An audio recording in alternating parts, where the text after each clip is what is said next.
ኦኬ እሺ፣ ቀጥሎ ጃቢር ካለክ። መምህር ቢኒ ሰላም ብያለሁ።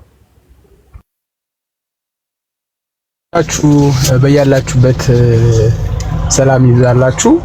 እየሰማው ነበር ከስሮኝ ደስ ይለኛል እንደዚህ ረጋ ያለ ውይይትና ግን መግባት ስላልቻልኩ ነው እንድታዩ ነው ቪዲዮ ማብርቻ ያሳያችሁ። በተቻለ መጠን ባትሪ 10 እግዚአብሔር በሚያውቀው 13% አለው። ትንሽ አብሬያችሁ ለመቆየት ሞክራለሁ። በጣም ከሚያስደስቱኝ ነገሮች መካከል አንዱ ስለ ክርስትናና ስለ አምላኬ ሌላውን ሳልነቅፍና ሳልነካ ቅዱሳን መጻሕፍቶች የሚሉትን ነገር መመስከር ሐሴት ይሰጠኛል፣ እረፍት ይሰጠኛል። መጽሐፍ ቅዱስ የሚለውን ነው የምነግራችሁ። ምክንያቱም ጌታ ምን ይላል ሐዋርያትን የዮሐንስ ወንጌል ምዕራፍ 15 ቁጥር 25 ላይ እናንተ ግን ይላቸዋል ሐዋርያትን ከጥንት ጀምሮ ከኔ ጋር ኖራችኋልና ስለኔ ትመሰክራላችሁ ይላቸዋል። በቃ እኔ አሁን እዚህ ጋር የተጠራሁት ስለ መድኃኒቱ ልመሰክር ነው። ሌላውን አከብራለሁ፣ አክብሬ ምስክርነቴን እቀጥላለሁኝና ምናልባት እንግዲህ ብዙ ነገር ስለሰማሁኝ ከምን መጀመር እንዳለብኝ አላቅም። ሼፍ መስመር አስይዙትና የሆነች ነገር እኔ ላለው ዕብራውያን 1:1 መነሻዬ ነው። በነገራችን ላይ ዕብራውያን 1 ምዕራፍ 1 ጀምሮ ያለውን ብታነሱልኝ ለምንላቸው ነገሮች አንድ መሰረት ጥዬ ወደ ቀጣዩ ውይይት እንገባለን። ሌላው በኮሜንት እየጠየቁኝ ነበር ከኛው መጽሐፍ ቅዱስ የኛው መጽሐፍ ቅዱስ እንደተበረዘ የሚነግረን የመጽሐፍ ቅዱስ ክፍል ስጡኝ ብዬ ነበር። አይ ይሄ ክፍል ላይ ተበርዟል ይላል። ሜቢ ስሚዝ አለ ያውቃል 126 ከመጽሐፍ ቅዱስ የተበረዙ ተብሎ የሆነ ጊዜ አይ ቲንክ ዛሬ 2-3 አመት ውይይት አድርገን ከነመዝሙር ያሬድ ወንድሞቼ ጋር እንዳልተበረዙ በራሳችን እንደ ክርስትና መልስ ለመስጠት ሞከረናልና እስኪ ከመጽሐፍ ቅዱስ ከኦሪት ዘፍጥረት እስከ ራዕይ ድረስ መጽሐፍ ቅዱስ ተበርዟል፣ ተውራት ኢንጂልና ዘቡር ተበርዟል የሚል ከመጽሐፍ ቅዱስ ማስረጃ ካልሰጣችሁን ቁርአንና ሳሂህ የሆኑ ሐዲሳት ላይ መጽሐፍ ቅዱስ ተበርዟል ይላል ብትሉን እኛ አንቀበልም። ለምን? ልክ እናንተም ስለ ቁርአን መጽሐፍ ቅዱሳችን ላይ እንዲህ ይላል ብለን ብንነግር አትቀበሉ። ልትቀበሉን የሚገባው ሰው ቁርአናችሁ ላይ ያለ ነገር ካለ ነው። ለምሳሌ ነብዩ መሐመድ የኢስላም መጀመሪያ አደረገኝ ይላሉ ብለን እኛ በቀጥታ ስንጠይቃችሁ ትርጓሜው ይሄ አይደለም። የእስላም መጀመሪያ ያደረገኝ ማለቱ ከዛ በፊት እስልምና አልነበረም ማለቱ ሳይሆን ነብዩ መሐመድ እስላም ማለት ሰላም ማለት ስለሆነ የሰላም መጀመሪያ ያደረገኝ ሰላም አደረገኝ ብዙ ነቢያት በብሉይ የነበሩ ሰላም ናቸው ይላል የሚል ፍቺ ስለምትሰጡን መቀየር አንችልም። ፍቻችሁን ባናምንም ያው በቃ የመለሳችሁልን መልስ እንደ መልስ ተቀብለን መቀጠል ነውና የሆነ መስመር አስይዙልኝ። ብዙ ነገር ነው የሰማሁት። ፕሊስ የኔ ጥያቄ ግን ጃቢርዬም ብትመልስልኝ መጽሐፍ ቅዱሳችን ላይ እከሌ ተውራት ኢንጂል ዘቡር ተበርዟል የሚል ማስረጃ ስጡኝና እንቀጥል። ከዛ ወደ ዕብራውያን 1:1 ላይ መምህር ቢኒያም በመጀመሪያ በድጋሚ እንኳን ደህና መጡ ብለናል። ስለመጡ ደስ ብሎናል። አይ ቲንክ ሚስ አንደርስታንዲንግ ተፈጥሯል። እኛ ቁርአን ላይ ሆነን መጽሐፍ ቅዱስን አንመዝንም። እኔ የሚመዝንም ሰው ትክክል ነው ብዬ አላምንም። እና ቅድም ያነሳነው ሐሳብ ምንድነው የብሉይ ኪዳን መጽሐፋት ስለመበረዛቸው ራሱ መጽሐፍ ላይ ሆነን መበረዝ ሲባል አንደኛ የተቀነሱ ቃላቶች አሉ ወይ፣ የተጨመሩ ሐሳቦች ቃላቶችም አሉ ወይ፣ እንደገና የተቀየሩ አሉ የሚለውን ነገር በስነ ስርዓት ተዘጋጅተንበት አንድ ቀን ፕሮግራም ይዘንበት ብናወራበት የሚል ሐሳብን ያቀረብነው እንጂ እኛ ከቁርአን አንፃር ተበረዝን ብንል ለእናንተ ስሜት ላይ ሰጥ ይችላል። ስለዚህ ስሜት እንዲሰጥ የራሳችሁ መጽሐፍ ላይ ሆነን መበረዙን እንወያይ ተዘጋጅተን ብለን ነበር ከሰሙን። ምናልባት እንዲህ ነው ያልነው። አይ ኖ አሁን አጭር ጥያቄ ነው የጠየኩት። እኛ መጽሐፍ ቅዱስ ላይ ዘፍጥረት ምናምን ዘጸአት ትንቢተ ኢሳይያስ ኤርሚያስ የማቴዎስ ወንጌል የሉቃስ ወንጌል መዝሙረ ዳዊት ተበርዟል የሚል ማስረጃ ካልሰጣችሁን መልስ አይሆንም ነው እያልኩ ያለው። ታገኘኝ? እኛ የተቀነሰ ቃላት እንዳለ እናሳያለን፣ የተጨመሩም ቃላቶች እንዳሉ እናሳያለን። በጊዜው ቀጠሮ ይዘን እርሱም ባሉበት ይህንን ነገር መወያየት እንችላለን ኢንሻአላህ ፈቃዶት ከሆነ ማለት ነው። ተዘጋጅተን እነዚህ ቃላቶች ለምሳሌ ተቀንሷል ኦሪጂናል ማኑስክሪፕቱ ላይ የሉም እነዚህ ቃላቶች ተጨምሯል የሚለው ነገር ተዘጋጅተን ወይ ምሳሌ ላምጣልህ። አሁን ሐዲሳት ላይ ስትገባ ሰሃባዎች የነብዩ ቅርብ ሰዎች ሳሂህ የሆኑ ሐዲሳትን አሳልፈው እነዚህ ሳሂህ ናቸው ብለው ያሳልፉላችሁ ሳሂዎች አሉ። ሳሂህ የሆኑ ሐዲሶች ሳሂህ ሙስሊም፣ ሳሂህ አልቡኻሪ እነዚህ አይደለ? ልክ እንደዚህ ደግሞ በዛው ልክ ደግሞ ዳይቭ የሆኑትንም ደግሞ ለይተው እነዚህ ዳይቮች ናቸው ደግሞ አይደሉም ብለው ለይተውላቸዋል። እዛው ሐዲሳት ላይ ልክ እንደዚህ ሁሉ እኛ ጋር መጽሐፍ ቅዱስ ላይ ናልኝና ይሄ ነብይ ወይም ደግሞ የመጽሐፍ ቅዱስን የሰጠው የእግዚአብሔር ቃል እስትንፋስ ብለን ስለምናምን እግዚአብሔር ይሄ አካል ዳይቭ ነው በቃ ማለት አይጠቅም፣ የተበረዘ ነው እንዳትጠቀሙበት ብሏል የሚል ማስረጃ ካልሰጣችሁን ያው እኛ እንደዚህ ያለ ሰው አለ አይደለም ያለው። እኛ መጽሐፎቹ ላይ ራሱ የተበረዙ ማለት የተቀነሱ የተጨመሩ ቃላቶች አሉ። እሱን እናሳየን ያልነው እንጂ እንትና ተበርዟል እንትና ተቀይሯል ብሎ አስተምሯል የሚል ሐሳብ አላነሳንም። ግን መጽሐፎቹ ላይ እንደዚህ ነው ፉርሽ ነው። ረጅም ጊዜ ያልተመለሰልን መልስ ስለሆነ እኔ እንግዲህ ቢያንስ 4 አመት አይ ቲንክ ከነ ስሚዞ ጋር ቅድም ወጣ እንጂ ከነ በጣም ረጅም ጊዜ ከቴሌግራም ግሩፕ ጀምሮ በጣም እንወያይ ነበር። በጣም በሚደንቅ እንትን በመከባበር ማለት ነው። ሶ እስካሁን መልስ አላገኘንም። እኛ መጽሐፍ ቅዱስ ላይ ቆመን ከሆነ እየተነገረ ያለው ቅድም የሆነውን አካል ተቀበለ መጽሐፍ ቅዱስን አልተበረዘም ብለህ ራስህ ፈርጀህ ይሄ ስላልተበረዘ ይሄን መቀበል አለብኝ ዘዳግም 18 ስላልተበረዘ ግን ዘዳግም 18 በነገራችን ላይ 5ቱ ብሔረ ኦሪት በምን ውስጥ ነው የሚካተቱት? በተውራት ነው። ጊዜው ሲደርስ ለምን መጽሐፎቹን ለማየት አንሞክርም? እርሱ ያስረዱን። በቃ እኛ ጥያቄ እንጠይቅ፣ እርሱ ያስረዱናል። በቃ እንደዛ ቢሆን አይሻልም? ዳቢርዬ ዘዳግም 18 ለነብዩ መሐመድ የተተነበየ ነው ተብሎ በእስልምና እንደሱ አይነት እሱ ላይ አንግባ። አሁን ምን መሰሉት መምህር ቢኒያም ወደ ሌላ ሐሳብ ከመግባታችን ነው። ዘቡር ውስጥ ነው፣ ተውራት ነው፣ ኢንጂል ነው። እሱ አሁን ሌላ ርዕስ ነው መምህር ቢኒያም። አሁን እኛ እያልን ያለነው መጽሐፍ ቅዱስ ላይ ጥያቄ አለን። ጥያቄውን እንጠይቅና ጥያቄውን የሚመልሱልን ከሆነ እኛ ተሳስተናል አልተበረዘም ማለት ነው። የማይመልሱት ከሆነ ደግሞ የኛ ሐሳብ ትክክል ነበር ማለት ነው። በተናጠል ከመጽሐፍ ቅዱስ አንድ ፔጅ ወስደህ የምትፈልገውን ዘዳግም 18 ለነብዩ መሐመድ የተነገረ ነው ብለህ ወስደህ እንደሱ አይነት ጥያቄ አይደለም የምንጠይቀው። እንደዚህ አይነት ነው እያልኩ አይደለም። ፕሊስ አግኘኛ። እሱ እኮ ሌላ ነገር ነው። አሁን እኮ መጽሐፍ ቅዱስ ቆይ ይብሮ አንድ ቪዲዮ በቀደም ሰርቶ አልተመቸኝም፣ መልስ ሰጥበታለሁ ብዬ እኔ ብሄድ ይሻላችኋል፣ እኔ ከሄድኩ በኋላ አጽናኙን እልክላችኋለሁ ብሏል። ይሄ የተነገረልን ለነብዩ መሐመድ ነው ብሎ ተናገረ። አልነቀፍኩትም። ገብቷል። ይሄ ግን ያለው የት ላይ ነው? ኢንጂል ላይ ነው ያለው አይደል? ወንጌል ላይ ነው ያለው። ዮሐንስ 14 ላይ ያለ ቃል ነው። ከተበረዘ ከተባለው ኢንጂል መካከል የሆነውን ምዕራፍ ወስደህ ለኔ ነው ይጠቅመኛል ብለህ ወስደህ የሆነውን አካል መጣል ይቻላል ወይም ደግሞ ከዚህኛው ከኢንጂል ከዘቡር ከተውራት ይሄ ምዕራፍ ልክ ሳሂህና ሐዲስ ነው ተብሎ እንደተለየው የተለየ መጽሐፍ ቅዱስ ላይ ስጡን ማስረጃ ነው። ፕሊስ አገኛችሁኝ እኮ እሱ አሁን ገብቶ እሱ አሁን ሌላ ርዕስ ነው እኔ ደግሞ እያልኩ ያለሁት እሱኛው ሌላ ርዕስ ነው።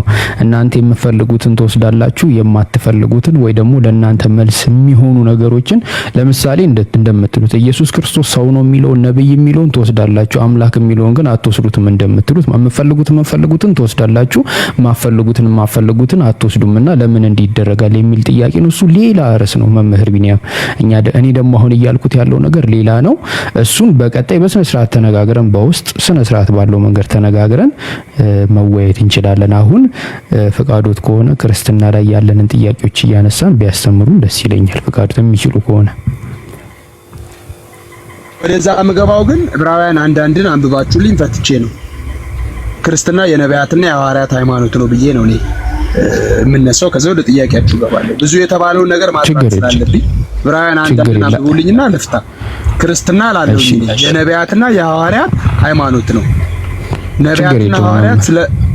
ነቢያትና ሐዋርያት ይመጣ ዘንድ ስላለው ስለ መሲሁ ስለ ክርስቶስ ኢየሱስ የእግዚአብሔር ልጅነትና የዘላለም ታዳጊነት አምላክነት ነቢያትም ሐዋርያትም በአንድ አይነት መልእክት መስክረዋል። ስለዚህ ክርስትና የነቢያትና የሐዋርያት ሃይማኖት ነው ብዬ እኔ አቋም ይዤ መሰረት ጥለን እንቀጥል። መነሻ ዕብራውያን አንድ ይሁንልኝ፣ አንብቡልኝና እኔ አነብሎታለሁ።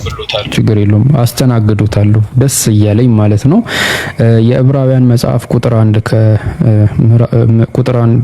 ምዕራፍ 1 ከቁጥር 1 ላይ እንደዚህ ይላል። ከጥንት ጀምሮ እግዚአብሔር በብዙ ጎዳና ለአባቶቻችን በነቢያት ተናግሮ ሁሉን ወራሽ ባደረገው ደግሞ ዓለማትን በፈጠረበት በልጁ በዚህ ዘመን መጨረሻ ለኛ ተናገረን። እርሱም የክብሩ መንጸባረቅና የባህሪው ምሳሌ ሆኖ ሁሉም በስልጣኑ ቃል እየደገፈ ኃጢአታችንን በራሱ ራሱ ካነጻ በኋላ በሰማያት በግርማው ቀኝ ተቀመጠ። ከመላእክትም ይልቅ እጅግ የሚበልጥ ስምና በወረሰ መጠን እንዲሁ ከነርሱ አብዝቶ ይበልጣል። ከመላእክትስ አንተ ልጄ ነህ፣ እኔ ዛሬ ወልጄሃለሁ፣ ደግሞ እኔም አባት ሆናለሁ፣ እርሱም ልጅ ይሆነኛል ያለው ከቶ ለማን ነው? ደግሞ በኩርም ወደ ዓለም ሲገባ የእግዚአብሔር መላእክት ሁሉ ለእርሱ ይስገዱ ይላል። ስለ መላእክትም መላእክቱን መናፍስት አገልጋዮችንም የእሳት ነበልባል የሚያደርግ ይላል። ስለ ልጁ ግን አምላክ ሆይ ዙፋን እስከ ዘላለም ድረስ ይኖራል። የመንግስት በትር የቅንነት በትር ነው። ጽድቅን ወደድክ፣ አመፅን ጠላ። ስለዚህ እግዚአብሔር አምላክም ከጓደኞች ይልቅ በደስታ ዘይት ቀባ ይላል። ደግሞም ጌታ ሆይ አንተ ከጥንት ምድርን መሰረት፣ ሰማዮች የእጆች ስራ ናቸው። እነርሱ ይጠፋሉ፣ አንተ ግን ጸንተህ ትኖራለህ። ሁሉም እንደ ልብስ ያረጃሉ፣ እንደ መጎናጸፊያም ትጠቀልላቸዋለህ። ይለወጡማል፣ አንተ ግን አንተ ነህ። አመፀኞች ከቶ አያልቁም ይላል። ነገር ግን ከመቢርዬ እንዳይረዝምብን እኔ የምፈልጋት አመቶችን ጨርሻለሁ። እሺ ችግር የለውም። ሁሉንም አልፈታም። ችግር የለውም። ከሰዓት እናንተ ችግር አንድ ይቀጥሉ። ለምን ወደታች ስንወርድ አንድ ላይ የፈለኳት ነው። ክርስትና ብያለሁ የነቢያትና የሐዋርያት ሃይማኖት ነው። ቅድም አሳይቻችኋለሁ። ስቲል እቤት አልገባውም። አሁንም በቃ ጥግ ላይ ቆም ብዬ ነው የማወራችሁ። ምክንያቱም እዚህ ድረስ አክብረኸኝ ጃቢር ውድ ወንድሜ እንትን ካልከኝ የሆነ ነገር ማድረግ አለብኝ። እህቶቼንም ተከትዬ እስከመጣው ድረስ በጣም የምወዳቸው እህቶቼ እነ ኤዱ እነ ሳሪ እነ መቅዲ የትም ቢገቡ ተከትያቸው ነው የምገባው። ቁንጥጥ እያደረኩ ታላቅ ወንድማቸው ስለሆንኩ። መልካም ክርስትና የነቢያትና የሐዋርያት ሃይማኖት ነው የምልባቸው ምክንያቶች አንድ ከጥንት ጀምሮ ከሚለው አንድ ምዕራፍ 1 ቁጥር 1 ብቻ ነው የምፈታው። ዝቅ ስንል እስከ ቁጥር 2 ፈትቼ ስለሚል ከዛ ወደ ጥያቄያችሁ ገባለሁ። ከጥንት ጀምሮ እግዚአብሔር ከጥንት ጀምሮ መቼ ነው ያ ጥንት? በእኛ የሂሳብ ቀመርና ስሌት አናውቀውም። ስለ እግዚአብሔር ጥንት የሚለው ቃል ባይዘው መጀመሪያ የሌለው አልፋ በቃ የመጀመሪያ ማለት ነው። መቼ ነው ያ መጀመሪያ?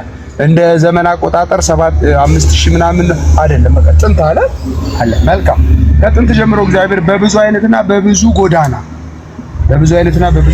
ለአባቶቻችን በነቢያት ተናግሮ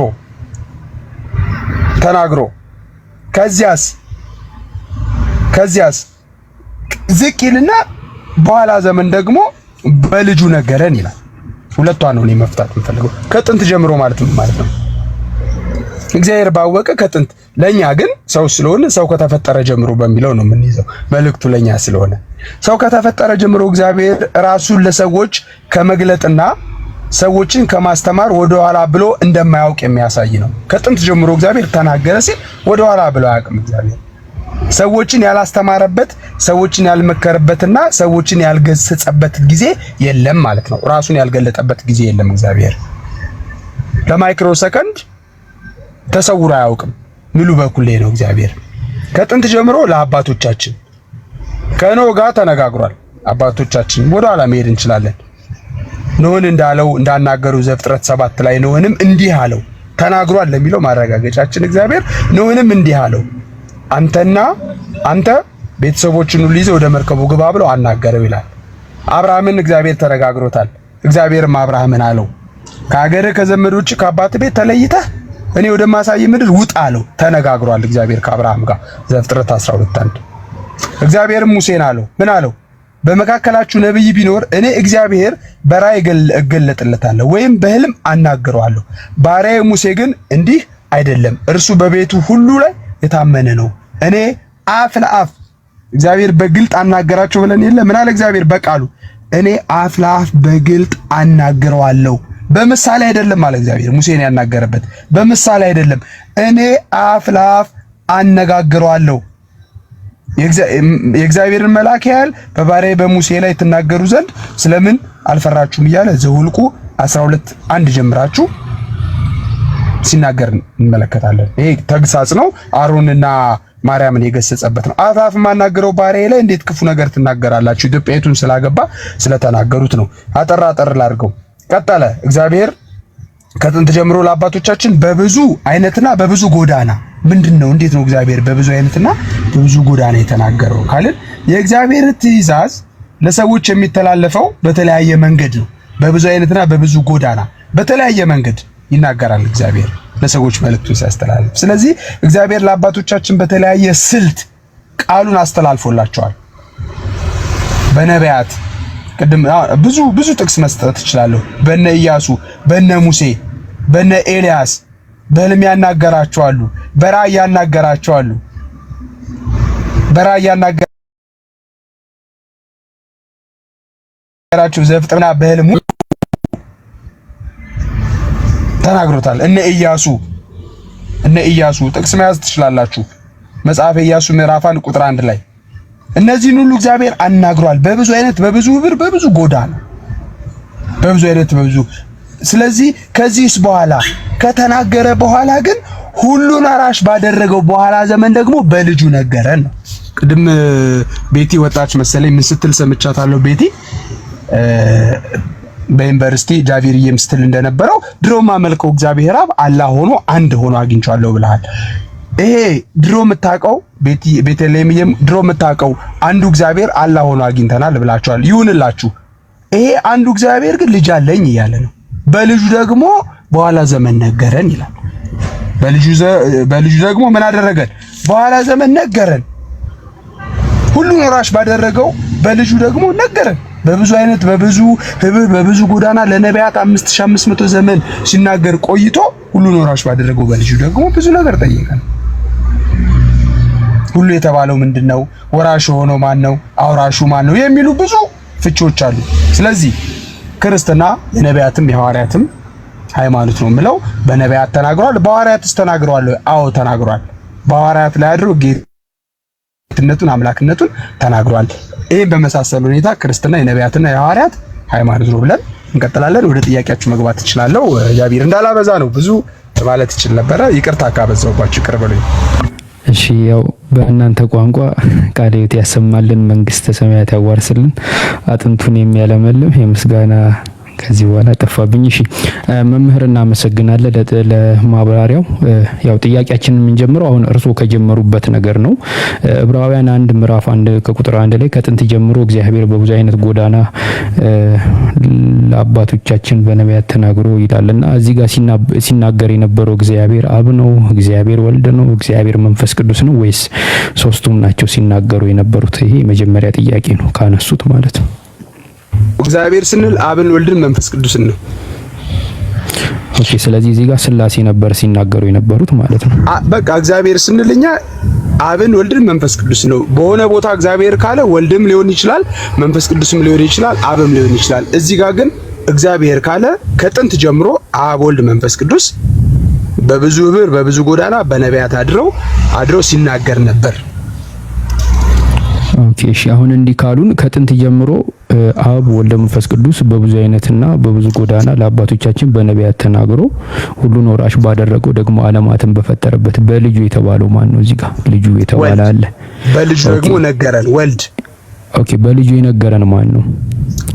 አባቱ አብ በወልድ በልጁ ነገረን። ምኑን ነገረን? ዮሐንስ 1:14 ቆይ እሱ አይደለም መምህር የተናገረውን ሳይሆን ጥያቄ አሁን እዚህ ጋር በልጁ እየተናገረ ያለው ከላይ ያለው እግዚአብሔር የተባለው አካል ነው አብ እኮ። ስለዚህ ከላይ እየተናገረ የነበረው አብ ነው። ምን አልኩህ? እግዚአብሔር ስንል አብን፣ ወልድን፣ መንፈስ ቅዱስ ነው። እንደያገባቡ መንፈስ ቅዱስ የተናገረበት ቦታ አለ፣ አብ የተናገረበት ቦታ አለ፣ መንፈስ ቅዱስ ወልድ የተናገረበት ቦታ አለ እኮ። እዚህ ጋር እየተናገረ ያለው አብ ነው። በልጁ የተናገረው አብ ከሆነ ከላይ ደግሞ ሲናገር የነበረው አብ ነው። ልጅነቱ ወልድ ለአብ ስለሆነ ማለት ነው እኮ። ላይ እግዚአብሔር የተባለው አብ ነው፣ አብ ወልድ መንፈስ ቅዱስ አይደለም። እንዴት ነው የተረዱት? ኖ አብ ወልድ መንፈስ ቅዱስ ነው እየተናገረ ያለው። ለምን ልጁ አብ ወልድ መንፈስ ቅዱስ ለወልድ አባቱ ናቸው? አይደለም፣ አብ ነው አባቱ። ይኸው አሁንም ክሊር ይሁንልህ። የእግዚአብሔር ወልድ ልጅነት ለኛ በኋላ ዘመን ሲባል በስጋ ማርያም ተገልጦ ከታየ በኋላ እንጂ እግዚአብሔር ወልድ ለእግዚአብሔር አብ ልጅነቱ ከጥንት ጀምሮ ነው። አይኔ እሱን አይደለም የጠየቁት መምህር ቢሆን የጠየቁት ሚስተር እንዳይሆን ወይም ውስብስብ እንዳይል ነው ወደዚህኛው የገባውልኝ። እኔ ቀለል ያደረኩት አዎ መጀመሪያ ጥያቄን ይረዱት መምህር ቢኒያም ከጥንት ጀምሮ ሲናገር የነበረ እግዚአብሔር አለ። ይሄ እግዚአብሔር ደግሞ በዚህ ዘመን በልጁ ተናግሮናል አይደለም? yes ስለዚህ ከላይ ያለው እግዚአብሔር በነቢያት ወልድ ልጁ ማን ነው አለ ዝቅ ብሎ ኢየሱስ እኮ ልጁ ምንድነው አለ ለአባቱ የክብሩ መንጸባረቅና የባህሪው እሱ አይደለም ጥያቄ። እሱ አይደለም ጥያቄ። ለምን ስለ ጥያቄ አይደለም እሱ ላይ ጥያቄ የለኝም። መጽሐፍ ቅዱስ እኮ ነው የምልህ እኮ መጽሐፉማ እርሱ የክብሩ መንጸባረቅና የባህሪው ምሳሌ ሆኖ ሁሉም በስልጣኑ ቃል እሱ ላይ አይደለም ጥያቄ። ልጁ ባለስልጣን ነው። ይሄ አይደለም እኩል ስልጣን አለው። መምህር ቢኒያም እኔ አሁን ልጁ ስልጣን አለው ኃጢአት ያነጻል ላያነጻም እሱ አይደለም ጥያቄ። እኔ ጥያቄ ከጥንት ጀምሮ እግዚአብሔር የተባለው አካል በዚህ ዘመን በልጁ ተናግሮናል አይደለ? በልጁ ተናግሮናል። ለምን? ቆይ ለምንድን ነው? ጥያቄ ጠየቀኝ እኮ አንዴ ተወኛ። አይ ለምን እንደተናገረ አይደለም ጥያቄ። የማይታይ አምላክ ልጁ የማይታይ አምላክ ምሳሌ ነው አንደኛ። እግዚአብሔርን ያየው አንድስ እንኳን የለም፣ ልጁ ግን ተረከው ይላል። በእቅፉ ያለው ልጁ ግን ምን አለው ይላል? መጥቶ ተረከልን ይላል። ስለዚህ ልጁ ምንድነው ማለት ነው? የባህሪ አባቱ አብ በመልክ የሚመሳሰለው በስልጣን የሚስተካከለው ስለሆነ መላእክት ሊተርኩት ያልቻሉትን፣ ነቢያት ሊተርኩት ያልቻሉትን በባህሪ የመለኮቱ ተረከልን ልጁ እኩል ስልጣን ስላለው። አሁን መምህር ቢኒያም ልጁ ከአባትየው ጋር እኩል ስልጣን አለው የለም? ይሄ አይደለም የኔ ጥያቄ። ስልጣን እንዳለው እኔ ካልመሰከርኩኝ መጽሐፉ የሚናገረውን ካልተረዳን እንዴት አድርጎ ሊመሰክር ይችላል? እንትን መመስከር ከሆነ የፈለጉት ደቂቃ ልስጦትና ይመስክሩ። እኔ አሁን ጥያቄ ነው የጠየቁት። ጥያቄው ምስክርነቱና የባህሪ ልጅነቱ ላይ አይደለም። ጥያቄ ምንድነው? ወይ ሊያስረዱን የሚፈልጉ ነገር ካለ ተጨማሪ ደቂቃ ልስጦትና ያስረዱን። ከዛ በኋላ የኔን ጥያቄ ተረድተው ከዛ ጥያቄን ራሱ መልሱልኝ። እኔ የጠየቁት ጥያቄ እሱ አይደለም። እኔ የጠየቁት ጥያቄ ሌላ ነው። ምናልባት ማብራራት የሚፈልጉት ነገር ካለ ተጨማሪ ደቂቃ ይወስዱና ያብራሩ። ልስጦት ተጨማሪ ደቂቃ። አሁን ጃቢር የኔውን ማለት የማልፈልገው ነገር ምንድነው? እኔ የምናገረውን የመጽሐፍ ቅዱስ አውድ የገባኝን ቤተክርስቲያን ያስተማረችን ያረፍኩበትን ስነግርህ አንተ ከዚህኛው አንግል ሳይሆን ከቁርአን አኳያ ወይም አላህን አንዱን አምላኬን አገኘሁት ካልከው እይታ አንፃር የምጠይቀኝ ከሆነ ልንግባባ እንችላለን። በፍጹም አይደለም። እሺ እንድንግባባ፣ እሺ መምህር ቢኒያም እንድንግባባ የጠየቁትን ጥያቄ ድገሙልኝ ከይቅርታ ጋር። ምንድነው የጠየቁት? ምንም የጠየቀኝ ጥያቄ የለም አንተ። ኦኬ አሁን እኔ ጥያቄ በጣም ወሳኝ ጥያቄ ነው የጠየቁት፣ ግን ጥያቄን አልተረዱልኝም። እሺ የጠየቁት ጥያቄ ከጥንት ጀምሮ እግዚአብሔር በብዙ ጎዳና ለአባቶቻችን ተናግሮ የተባለው እግዚአብሔር በዚህ ዘመን በልጁ ለኛ ተናግሮናል ወይስ አልተናገረንም? ይሄ ነው ጥያቄ። ተናግሮናል። ቴንኪዩ። ከተናገረን ለዚህ ለልጁ አባት የተባለው እግዚአብሔር አብ ነው ወይስ አይደለም? አብ ነው። ቴንኪዩ። ስለዚህ ከጥንት ጀምሮ ሲናገር የነበረው እግዚአብሔር የተባለው የወልድ አባት ነው ወይስ አይደለም? የወልድ አባት የሚናገረው ግን በወልድ ቃልነት ነበር። ኦኬ ስለዚህ ማለት ነው ይሄ እግዚአብሔር የተባለው አካል በወልድ ቃልነት ይናገር፣ እሱ ሌላ ነገር ነው። ግን እግዚአብሔር የተባለው አብ ነው ወይስ አይደለም? ኖ ጃቢ አትሽሽ። ኖ ተቀበል ብዬ አላስገድድም። ችግር የለውም። እሺ ችግር የለውም። ይናገር የነበረው አብ በልጁ ቃልነት ዓለምን ፈጠረ እንዳለ ሁሉ በልጁ ቃልነት ይናገር ነበር። ኦኬ እሺ ስለዚህ እዚህ ጋር ከጥንት ጀምሮ ሲናገር የነበረው እግዚአብሔር አብ በልብነት ወልድ በቃልነት መንፈስ ቅዱስ በእስትንፋስነት ይናገሩ ነበር። ይሄ ነው መልሱ። ስለዚህ ትሪኒቲ ከከተትከኝ ነው እንጂ ወደ ትሪኒቲ ከከተትከኝ የምትለው ነገር ለመመለስ ችግር የለውም። ስለዚህ ማለት ነው እግዚአብሔር በአብ በልብነት ወልድ በቃልነት መንፈስ ቅዱስ በእስትንፋስነት የወልድ አባት ናቸው። ማስረጃ አስተይ አልኩኝ።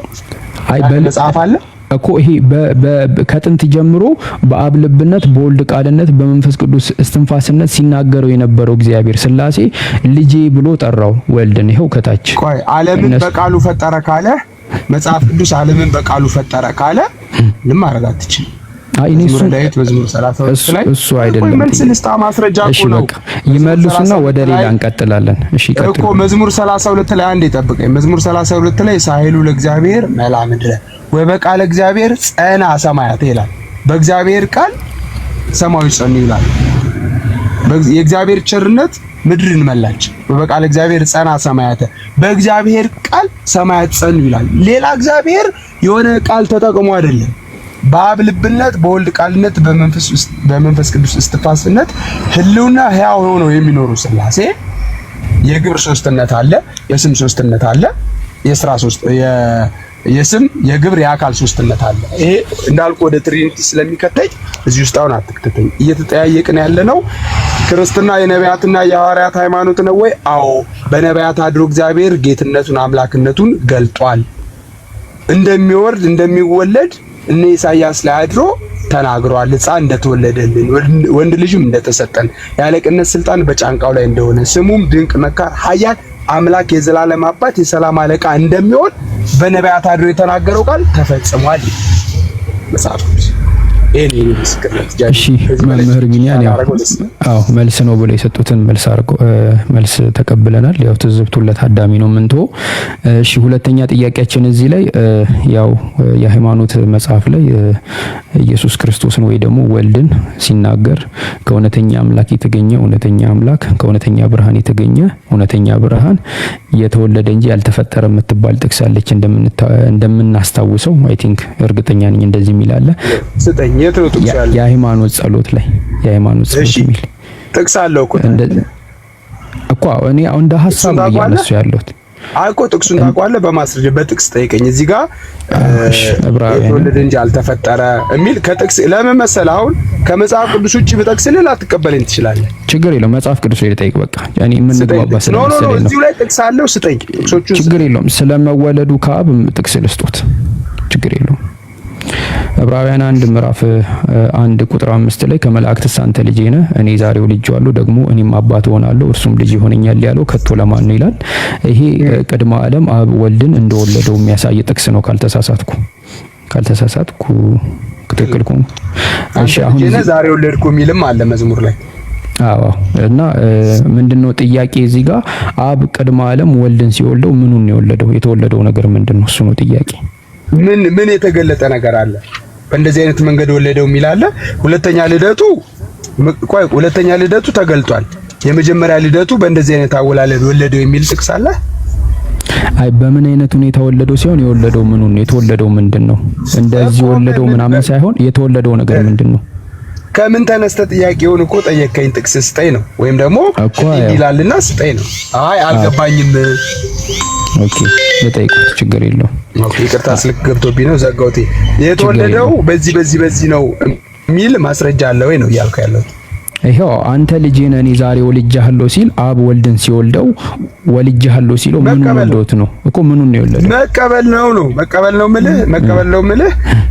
መቀበል ነው የምልህ። አንተ ልጄ ነህ ዛሬ ወለድኩ ካለ መቼ ወለድከው እንዴት ወለድከው ብለን የመመርመር ስልጣን የለንም። ምኑን እንደወለደው አይታወቅም።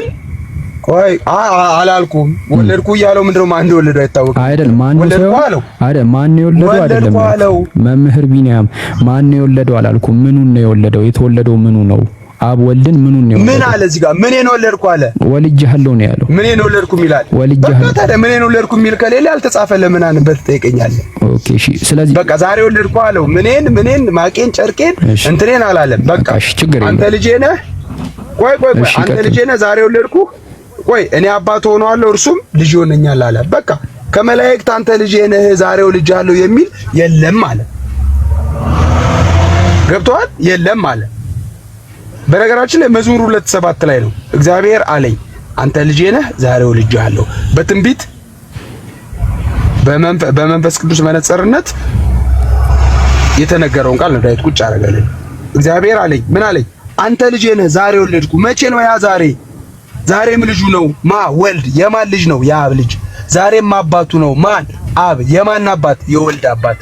በቃ ዛሬ የሚለው ቃል ዘመን እስካልተሰፈረለት ቀን እስካልተቆጠረለት ድረስ ከጥንት ጀምሮ እግዚአብሔር ወልድ የእግዚአብሔር አብ የባህሪ ልጅ ነው ብለን ለመመስከር እንገደዳለን ማለት ነው። በተረፈ መዝሙር 2:7 ላይ ነው። ጥቅስ ለምትፈልጉ ሰዎች የዳዊት መዝሙር 2:7 ላይ ነው። ይህ ትንቢት ቃል ለኢየሱስ ክርስቶስ የእግዚአብሔር ልጅ ስለመሆኑ የተገለጠ ነው ብለን እናምናለን። አንተ ልጄ ነህ ዛሬ ወልጄሃለሁ ማለቱ ቅድመ ዓለም ሳይፈጠር ከአብ ስለተወለደው ልደት የተነገረ ነው ብለን እኛ እናምናለን። ቃል በኋለኛው ዘመን ሰው እንደመሆኑ መጠን ተገልጦ ደግሞ ሁለተኛ ልደቱን አይተናል። ዛሬ የሚለው ቃል አሁንም ያገለግላል ብለን እናምናለን። አብ ምን አለ? እኔ አባት ሆነዋለሁ እርሱ ልጅ ሆነኛል አለ። ቁጥር 5 አይደል የጠየቀኝ ጃቢርዬ? ዕብራውያን 1:5 አው ያው አብ ወልድን ምኑን የወለደው ነው አልተገለጸም ነው ያሉኝ። በቃ ችግር የለውም። ኖ የለም እዚህ ጋር እኮ ችግር ልጠይቀኝ እኮ ከተጻፈው ተነስተ ነው እኮ ችግር የለውም። በሎጂክ ልጠይቀኝ አይገባም እኮ በቃ ኖ ችግር የለውም ብላ እኮ ምኑን እንደወለደው የሚያሳይ ጥቅስ አለ መምህር ቢኒያም አለ ወይ? አንተ ነው እኮ የምጠይቀው። አይኔ ጥያቄ እንደወለደው የሚያሳይ ጥቅስ ካለ አይ አብ ወልድ ቆይ መምህር ቢኒ አብ ወልድን እንደወለደው ጥቅስ ካለ የወለደው ምኑን እንደሆነ እኔ ጥያቄ ሆኖብኝ ነው። ይሄንን መመለስ የሚችል ከሆነ ይመልስ። እኔ ጥያቄ ካለ ለምን እጠይቀዋለሁ? ቆይ ጥያቄ የምጠይቀው ፕሊዝ። እና ታዲያ የሌለ ነገር ለምን ትጠይቀኛለህ? ኦኬ ምኑን እንደወለደው አይታወቅም። የለም አምጣ እኮ ነው ማስረጃ። ምኑን ወለደ የሚል ከምን ተነስተ ጠየቀኝ ነው እኮ እያልኩ ያለሁት። ኦኬ እኔ አሁን ይሄንን ለማለት ለምሳሌ ለምሳሌ የሆነ የቁርአን አንስቼ ያው ታውቀኛለህ፣ አውቃቸዋለሁ የቁርአናዎችን አንስቼ በፍቅርና በቅንነት በመከባበር ለምሳሌ እዚህ ላይ እንዲህ ይላል እንዲህ ላይ ምን ብለህ አይታወቅም ነው የምትለኝ። የተገለጠውንና የተጻፈልንን ነው ወይም ደግሞ የውሱን አይምሯችን የሚመጥነውን የመቀበልም የመጠየቅም በቃ በዛ ልክና ስሌት አባቶ ነው አለው የሚለው በቃ ገብቶኛል። እኔ መምህር ቢኒ አኖ አልገባም አልልህም።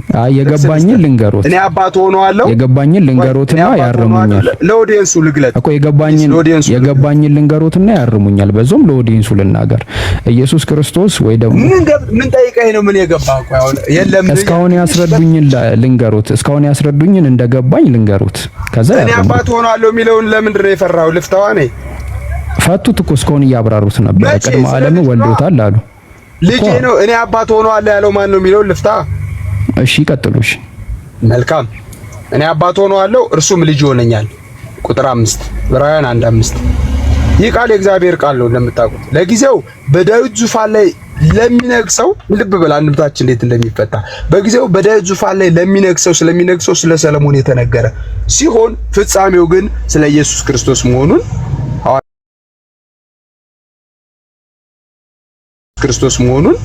ሐዋርያው ቅዱስ ጳውሎስ አንድ ላይ ራሱ ቅዱስ ገብርኤል ካንቺ የሚወለደው እርሱ ቅዱስ ነው፣ የዳዊት የአባቱን ዙፋን ይወርሳል፣ መንግስቱም አያልቅም።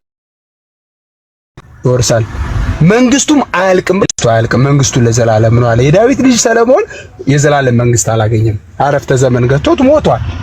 ካንቺ የሚወለደው ግን መንግስቱ ለምንድን ነው አለው? ለዘላለም ነው ብሎ የኢየሱስ ክርስቶስ ልጅነትና ንግስና የዘላለም እንደሆነ ይናገራል። ስለዚህ ቅዱስ ዮሐንስ አፈወርቅ የፈታው ፍቻ አለ። ብዙ እንዳልኳችሁ ብዙ ነገር መናገር እችላለሁ። ስለ ኢየሱስ ክርስቶስ የተነገሩ መሆናቸውን ግን ቅዱስ ጳውሎስ ዕብራውያን 1:5 ላይ ጠቅሷል። ከመላእክት አንተ ልጄ ነህ እኔ ዛሬው ልጅ አለው ደግሞ ምን ያባቱ ሆነዋል እርሱም ልጅ ሆነኛል የተባለው ቃል እንደተፈጸመ ይነገራል። ከቶ ለማን ተብሏል ነው? ለኢየሱስ እንጂ ከቶ ለማን ተብሏል? ለማንም አልተባለም። መላእክት ረቂቃና ቅዱሳን እንደሆኑ እናውቃለን። ከወደቁት ውጭ ያሉ ቅዱሳን መላእክት ግን እነዚህ ራሱ በኩር ወደ ዓለም በገባ ጊዜ የሚሰግዱለት ነው። በነገራችን ላይ ደግሞም በኩሩን ወደ ዓለም ሲያገባ ቁጥር 6 ጃቢርዬ ቁጥር 6 ደግሞም በኩሩን ወደ ዓለም ሲያገባ ይስገዱለት ይላል። ለማ ለልጁ መላእክት ራሱ የሚሰግዱለት ነው ማለት ነው። የእግዚአብሔር መላእክት ሁሉ ለእርሱ ይስገዱ ይላል። መላእክት ሁሉ ሰግደውለታል። በነገራችን ላይ መዝሙር 97:7 ላይ መላእክት ሁሉ እንደሚሰግዱለት ይናገራል። ስለዚህ ቅዱስ ጳውሎስም ኢየሱስ ክርስቶስ መልአክ እንዳልሆነ የመላእክት አምላክ እንደሆነ መላእክት የሚሰግዱለት እንደሆነ ተናግሯል። ኢየሱስ ክርስቶስ እንደ መልአክ አይደለም፣ በፍጹም የመላእክት ፈጣሪ ነው፣ ሰግደውለታል የሚሉ ብዙ ጥቅሶችን መመልከት እንችላለን። ጃቢርዬ ጭቅጭቅ ላረገው ስለማልፈልግ በጣም ስለደከመኝ ከሆነ እንትን ላይ ስለመጣሁኝ እንዳልከው ሌላ ጊዜ ቀጠሮ መያዝ እንችላለን። በውስጥ እናውራ። አንድ የመጨረሻ ጥያቄ ቢቀበሉኝ ደስ ይለኛል። ያው ያወሩት ነገር አንተ ብቻ ነው የምጠይቀው ነው ያልጠይቅም? ከአዲስ አበባ ልጠይቅ? አዎ ይጠይቃሉ። አንድ ጥያቄ እንጠይቅና ከዛ አንድ ጥያቄ ጠይቀውን ለሌላ ቀን በሰፊው ርዕስ መርጠን መወያየት እንችላለን። ችግር የለውም። አንድ ጥያቄ እንጠይቆትና ለሱም ያው ድካም ላይ ከሆኑ የማይመቹት ከሆነ እሱም ጥንቅር ማለት ይችላል። እርሶ ይበልጡብናል። እሺ ምን ደሞ ተከተል።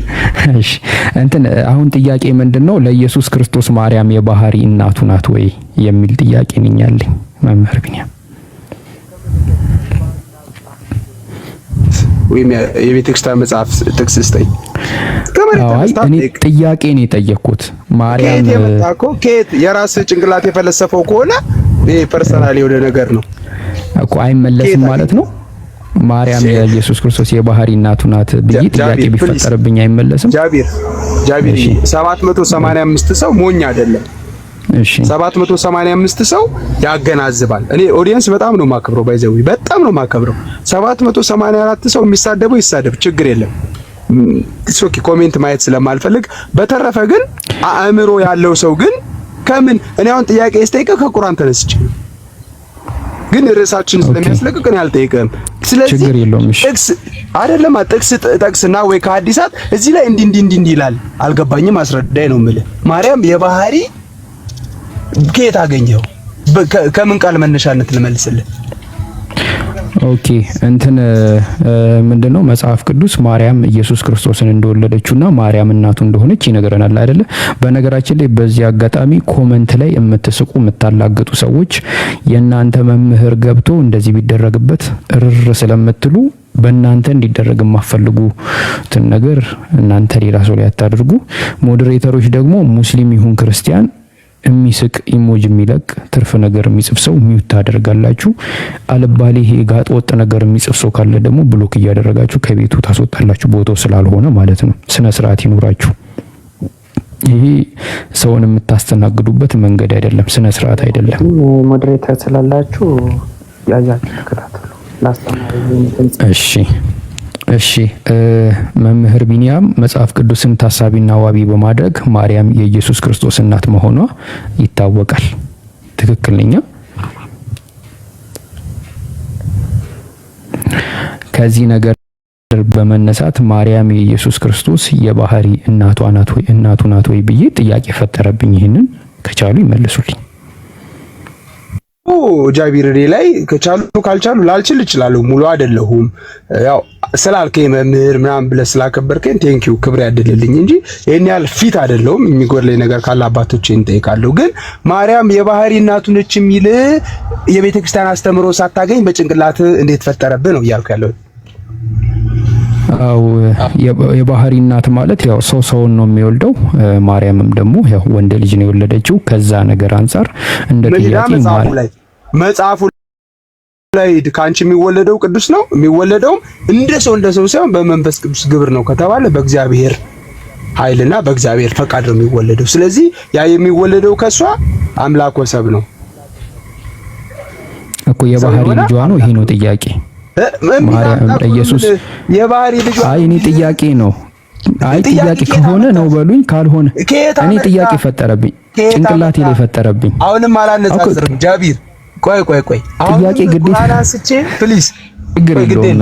አሁንም የሆነ መምህር ያስቼ ለምሳሌ እዚህ ላይ እንዲህ ይላል ይጠይቁ። በቃ ለምን መሰለም አልጠይቀው። አንተ አሁን ጠይቀህ አልተመለሰልኝም። መምህር እኮ አይመልሱም። ለዘመናት ክርስቲያኖች ጥያቄ ነው። እኔ እንደዚህ አይነት ሐሳብ የለኝም። ወንድሞች አልወዳቸዋለሁ ነው ወይ? አይ እኔ እንደዚህ አይነት ሐሳብ የለኝም። የባህሪ እናቱ ነች የሚል አስተምሮ አይተህ ነው ወይስ የግል ጥያቄ ነው የጠየቀው? የግል ጥያቄ ነው ያለኝ። ማርያም የኢየሱስ ክርስቶስ የባህሪ እናቱ ናት። የግል ጥያቄትም አላመጣም። ጥያቄ ፈጥሮ አምጣ። የባህሪ እናቱ ነች የሚል ከየት አመጣ? የግል ጥያቄ ነው። የግል ጥያቄ ያለ መሰረት የባህሪ እናቱ የግል ጥያቄ መጠየቅ አይቻልም። አምጣ መሰረት አይቻልም። የግል ጥያቄ ዘው ግል ላይ ስለዚህ ግን ኤቪደንስ አዘጋጅተህ ጥያቄ መጠየቅ፣ ኤቪደንስ አዘጋጅተህ መልስ መመለስ፣ ይሄ የዲቤት ፎርማት ህግ። እሺ መምህር ይሄ የመጣው በቃ ተግባባን፣ ችግር የለም። የሚያወያየናል ነው አለመግባባት ሲሆን የለም። ከራስ ጥያቄ ነው የጠየቀው እኮ በቃ አሁን በእርሱ አካሄድ መሰረት ከራስ ጥያቄ መጠየቅ አይቻልም። በቃ እርሱ ጥያቄዎትን ይጠይቁ፣ ጥያቄ እንቀበሉት። በማስረጃ ነው ልጠይቀን የሚገባው ነው እያልኩ ያለሁት እኮ። እዚህ ላይ እንዲህ ይላል፣ ምን እናድርግ? እዚህ ላይ እንዲህ ይላል። የባህሪው እናት እኮ ተቀበልነው መምህርዬ፣ ተቀበልኩት። ከግል ከራስ ጥያቄ አምጥቶ መጠየቅ አይቻልም። እሺ ችግር የለውም። በቃ ሌላ ቀን ወይ በመረጃ እንጠይቃለን። ጥያቄዎትን ያቀርቡ።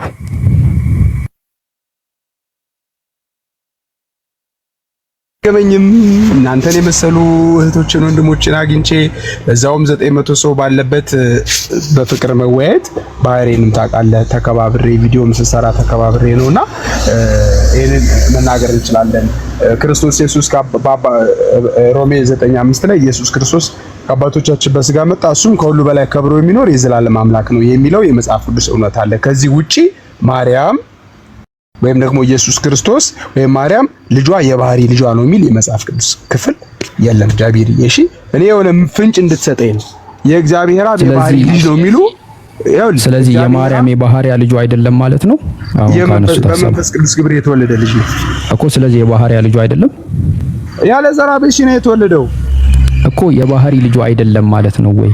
አይልማ መጽሐፍ ቅዱስ እኮ። ስለዚህ አይደለም የባህሪ ልጇ የሚል ከሆነ እኮ አምጣ ነው እኮ። የባህሪ ልጅ የሚባል ምንድነው? ባህሪ አሁን እንፍታ እኮ ከሌለ ባህሪ ማለት ምን ማለት ነው? የባህሪ ማለት ባህሪ ማለት ሰው ሰውን ይወልዳል፣ አንበሳ አንበሳን ይወልዳል። ባህሪ ማለት ይሄ ነው። የባህሪ ኖ የባህሪ ማለት ማንም ሳይሰጥህ የራስህ ማለት ነው። ሰው ደግሞ በራሱ ሰው አልሆነም። ለሰው አስገኝ አለው ማን? እግዚአብሔር። ባህሪ ማለት እሺ አልተግባ እግዚአብሔር ቆይ ወልድ የእግዚአብሔር አብ የባህሪ ልጅ ነው አይደለ? yes እሱማ እግዚአብሔር ነው፣ ሁሉን ቻይ ነው፣ ምንም ማንም አይሰጠው። ኦኬ ለምሳሌ የኢየሱስ ክርስቶስ ሰውነቱ የእግዚአብሔር አብ የባህሪ ልጅ ነው ሰውነቱ ቆይ እስኪ ግልጽ አድርጎ ምን ማለት ነው ሰውነቱ የእግዚአብሔር አብ የባህሪ እስኪ ንገረኝ። ኢየሱስ ክርስቶስ ከሁለት ባህሪ አንድ ባህሪ ነው አይደለ? yes ከሁለት አካል አንድ አካል ነው። አዎ ስለዚህ አሁን አንዱ ባህሪ ይባላል በራሱ መለኮትነቱ ይባላል በራሱ መለኮትነቱ ለእግዚአብሔር አብ የባህሪ ልጅ ነው አይደለ? የወልድ ምንም ድርድር የለም። ሰውነቱስ የባህሪ ልጁ ነው? በፍጹም እንዲህ የሚል የለም። ሰውማ እኮ ፍጡር ነው እኮ። ሰውነቱ ልጁ አይደለም? ሰውነቱ ልጁ አይደለም የእግዚአብሔር አብ ልጁ ነው እንጂ ማን ነው የካደው? ወልደ እግዚአብሔር በመለኮት ወልደ ማርያም በትስብእቱ ነው የምንለው እኮ። ስለዚህ ሰውነቱም የእግዚአብሔር አብ የባህሪ ልጁ ነው ማለት ነው። ኢየሱስ የሚለው ቃል መለኮትና ስጋ የተዋሃዱበት ነው። ሁለቱ በአንድነት አይነጣጠሉም። ቅድም ያልከው ከአንድ አካል ከሁለት አካል አንድ አካል ከሁለት ባህሪ አንድ ባህሪ የሆነበት ስለሆነ አንነጣጠልም፣ እንደ ተዋህዶ አንነጣጠልም። ለምን ያረገው የሐዋርያት ሥራ 1:11 ላይ ይሄንኑ የማርያምን ስጋ ይዞ ነገር ግን በትንሣኤ የታደሰ አካልን ይዞ የማይበሰብስ አካልን ይዞ ለትንሣኤያችን በኩር ሆኖ ሲያርግ ነው ያየነው። መላእክትም ምን አሉ? ሲያርግ ያያችሁት እርሱ ዳግም ምን ይላል? ይመጣል። ለፍርድ የሚመጣው ይኸው የማርያም እንትን መምህር ቢኒያም እኔ ጠየቅኩት የኢየሱስ ክርስቶስ ሰውነት ለአብ የባህሪ ልጁ ነው ወይ? ይሄ ነው ጥያቄ። ሰውነት የሚባል የለም። በተዋህዶ አንድ ስለሆነ ሰውነትና አምላክነት ከሁለት ባህሪ አንድ ባህሪ ከሁለት አካል አንድ አካል ስለሆነ እንደዚህ ለይተን ሰውነት አምላክነት ብለን አንለይም እንደ ተዋህዶ። ኦኬ። ስለዚህ ሰውነቱም አምላክነቱም የአብ የባህሪ ልጆች ናቸው። ሁለቱም አንድ ነው እኮ የባህሪ ልጆች ናቸው። ልጆች ከሆነ ከአንድ በላይ ነው። ኖ እሺ አትበላ። ልጆች ከሆነ ከአንድ በላይ ነው። እሺ ስለዚህ ስጋውም የባህሪ ልጁ ነው። ስጋው ብላት ላይ ስጋ ከመለኮት ጋር ተዋህዶ ነው ኢየሱስ የተባለው። ኦኬ ሁለቱ አይለያዩ። በምንኛ ነው የሚለያዩት? ተዋህዶ የምንለው ታዲያ እንደ ተዋህዶ ምንድነው? ስለዚህ ሁለቱ አይለያዩ፣ ያለ መቀላቀል ያለ መዋዋጥ። አሁን ተዋህዶ ሲባል አሁንም እዛ ይኸውልህ ክርስቶሎጂ ላይ አሁንም ዲቴል የሆነ ወደ እንትን እኮ ከምንገባ መምህር ቢኒያም አሁን ስላልተግባባን ችግር የለውም። እርሱ ጥያቄዎችን ይጠይቁ፣ ሌላ ቀን በሰፊው እናወራለን። ውጭ ልታሳድረኝ ነው? ይኸውልህ መሽቷል። ግን እኮ ለዛ እኮ ነው እኮ ጥያቄ ጠይቋልኝ እኮ ነው። ይቀራል 3 ሰዓት ከ5 እኮ ይቅር ያልኩት ለዚህ ነው። መምህር ቢኒያምዬ እውነት በጣም አከብሮታለሁ። በንግግሬ አይደለም በንግግር ስለሌላ አይደለም እኔ እንደዚህ አይነት ሀሳብ ኖሮኝ የማያውቅም በፍጹም። ይሄ እርሶን ለማሸነፍ ወይ እርሶን ለማሳጣት ሳይሆን በቃ እንማማራለን። ሰው ደግሞ ጭንቅላቱ ሙሉ አይደለም። የሰው ልጅ ጭንቅላት ስሉት ነው። የማናቃቸው ብዙ ነገሮች አሉ፣ የምናቃቸውም አሉ። የምናቃቸው ነገሮች ላይ እናወራለን። እርሶ መልስ ይሆናል ብሎ የሰጡትን ነገር አለ፣ እኛ ደግሞ አሜን ብለን ተቀብለናል። ስለዚህ መምሸት ስለሌለበት እርሶ መንገድ ላይ ስላሉ ጥያቄዎትን ይጠይቁና በቀጣይ ዛሬ ያለን ውይይት ለቀጣይ ውይይታችን ጥሩ መንደርደሪያ ስለሚሆን አንድ ጥያቄ ከእርሶ እንቀበልና በቃ ወደ ቀጣዩ ነገር እንሄዳለን። በቀጣይ በሰፊው እርሶን መንገድ ላይ ባልሆኑበት መንገድ በስነ ስርዓት ተዘጋጅተው ርዕስ መርጠን መወያየት እንችላለን ኢንሻአላህ። እኔ እንደዚህ ነው እንጂ እርሱ አልመለሱም ምናምን ብዬ እንትን ለማለት ለማሳጣት አይደለም። እንደዚህ አይነት ሀሳብም የለኝም። በትህትና በገቡት መልኩ ሊያስረዱኝ ስለሞከሩ በጣም አመሰግናለሁ። ጥያቄ እስልምና ላይ ካሉት አንድ ጥያቄ ጠይቁንና መልስ ሰጥተን ወደ ቀጣዩ ፕሮግራም እንሄዳለን። እንደዛ ቢሆን ይሻላል፣ እርሱንም እንዳናደክሙት። ድካም የለም። ሌላ ቀን ይሁን። ለምን መሰለህ ሌላ ቀን ይሁን ምልህ ቁርአንን እኔ በመጽሐፍ ቅዱስ ሚዛንና በመጽሐፍ ቅዱስ አይን አይቼ የምጠይቅ ከሆነ ልክ እኔ ስመልስልህ አንተ እንዳልከኝ እኔም አንተ ስትመልስልኝ አንተ እንዳልከኝ ነው የምልህ። ለዚህ ነው ሰፊ ጊዜ ዲቤት ይጠይቃል። ብዙ መጽሐፍቶችን ሪፈር ማድረግ አለብኝ። ወደ ሙፈሲሮች ገብቼ ይሄ ቁርአንያ መቼ ተወረደ ከነ ሰበበ ነዙሉ ለምን ሊወረድ ቻለ ብዬ እኔ ዲቴል ነው መግባት የምፈልገው። ይሄ ልክፍ ምናምን አላረግም። ገብቷል? እሺ መምህር ቢኒያን በጣም ምን አየህ መሰለ? እሺ ምናልባት ቪዲዮ ሊሆን ይችላል። በቃ አጭር ጥያቄ። መካ በዓልን ሲያከብሩ ይሄ ቅርጿ ላይ ከርቧ ላይ ሄደው ሙስሊም ወገኖቻችን እዛ ጋር እንግዲህ በእኛ በረከት አይደል የሚባለው እዛ ጋር የሚቀበሉት የሆነ በረከት ሊኖር ይችላል። ወደዛ ሲሄዱ የሆነ የተጠቀለለ ጨርቅ አየሁኝ። ሐዲስ ላይ ደግሞ ሳነብ ምን አነበብኩኝ? ከጀነት ነጭ ሆኖ እንደተወረደና የአደምን ኃጢአት ከመሸከሙ የተነሳ እንደጠቆረ ይናገራል። ግን ጨርቁ ወደ ላይ ተጠቅሎ እዛች ከርቧ ላይ ሙስሊም ወገኖቼ ሄደው ምንም በረከትን በለው ብቻ ነብዩ መሐመድ የሳሙት ስፍራ ሊሆን ይችላል። የምታከብሩትን አከብርላችኋል። የሆነ ነገር ሲያደርግ ጨርቁ ተጠቅሎ አየሁኝና ፕሊስ ጃቢር፣ ስለዚህ የምታውቀው ነገር ካለ የሆነች ነገር በለኝ። እኔ ጭንቅላቴ ላይ ያለው ጥያቄም ከዚህ በፊት ጠይቄ ያልተመለሰልኝ ቪዲዮዎችን ገብታችሁ ማየት ትችላላችሁ። በጨዋነት በቅንነት የሐዲሳቱን ትክክለኛ አድሬስ ሳሂ የሆነ ሐዲስ እንደሆነ ጠይቄ እዚህ ስፍራ ላይ ይሄ በመካ ያለው ከሰማያት ካላ ዘንድ የተወረደው ነጭ ድንጋይ የአደምን ኃጢአት ከመሸከሙ የተነሳ እንደጠቆረ ይናገራል። ግን ጥቁርነቱ ደግሞ በጨርቅ ተሸፍኖ እንደሆነ እዛ ጋር ጨርቅ ወደ ላይ ተጠቅሎ ያሳያልና ፕሊዝ የሆነ ነገር በል። እሺ ኦስማን ሚዩት አድርግ። ያው ይሄ ከአባ ላይ ከጀነት ወርዷል ተብሎ የሚታመን ድንጋይ አለ። እሱኛው ስለሱ ያነሱት ጥያቄ አለ። እኛ እሱ ኃጢአታችንን ያነጻል ብለን አናምንም። ኃጢአትን የሚያነጻው ከኃጢአትም የሚያድነው አምላካችን አላህ ብቻ ነው። ግን ያው የሐዲሱ ግን ይላል የአደም ልጆችን ኃጢአት ከመሸከሙ የተነሳ ጠቆረ ይላል። ወይ ላውጣው? እሺ ሐዲሱ ላውጣው? ችግር አያውጡት፣ ችግር የለውም። እንድናነብ ነው። አልቀጠፍኩም። እናንተ ሊኖር ይችላል። አይ እኔ ቀጠፉ አላልኩም። የራሱ የሆነ ፍቺ ስላለው እንዲፈቱ ነው። እስሚዝ አለክ? እስሚዝ ለው ጃቢር ሰላም አለይኩም። ይሄንን ወአለይኩም ሰላም። ይሄንን አብራራላችሁ ለመምህር ቢኒያም። ኦኬ መምህር እንዴት ኖት? ሰላም ብያለሁ። ከብዙ ጊዜ በኋላ አይደል የተገናኘነው? ረጅም ጊዜያችን ሰላም ነው። አራራቁን ያሉት እንትኖች እንደ ድሮ በመሃል ገብተን እንዳንወያይ አድርገውናል። በፍቅር በመከባበር የምንወያይባቸው ጊዜያቶች እናፍቃሉ እውነት ለመናገር። እሺ ሐሳቤን አግኝተኛል፣ ሰምተኛል። ስሚዚ ያው ሰምቼታለሁ።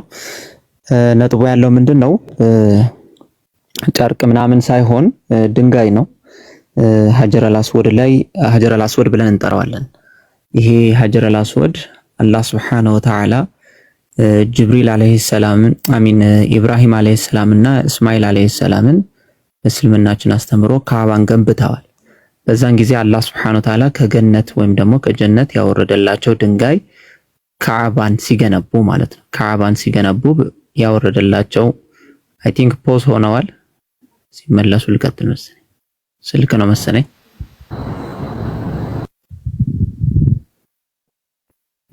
አይደል ጃቢር?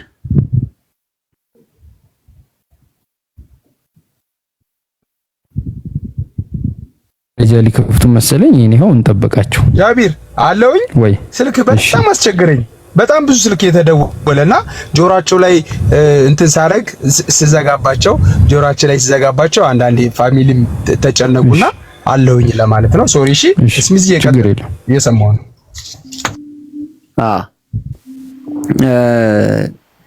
እና ይሄ ሀጀረል አስወድ ካዕባ ላይ የሚገኘው ሀጀረል አስወድ የወረደው ከገነት ነው።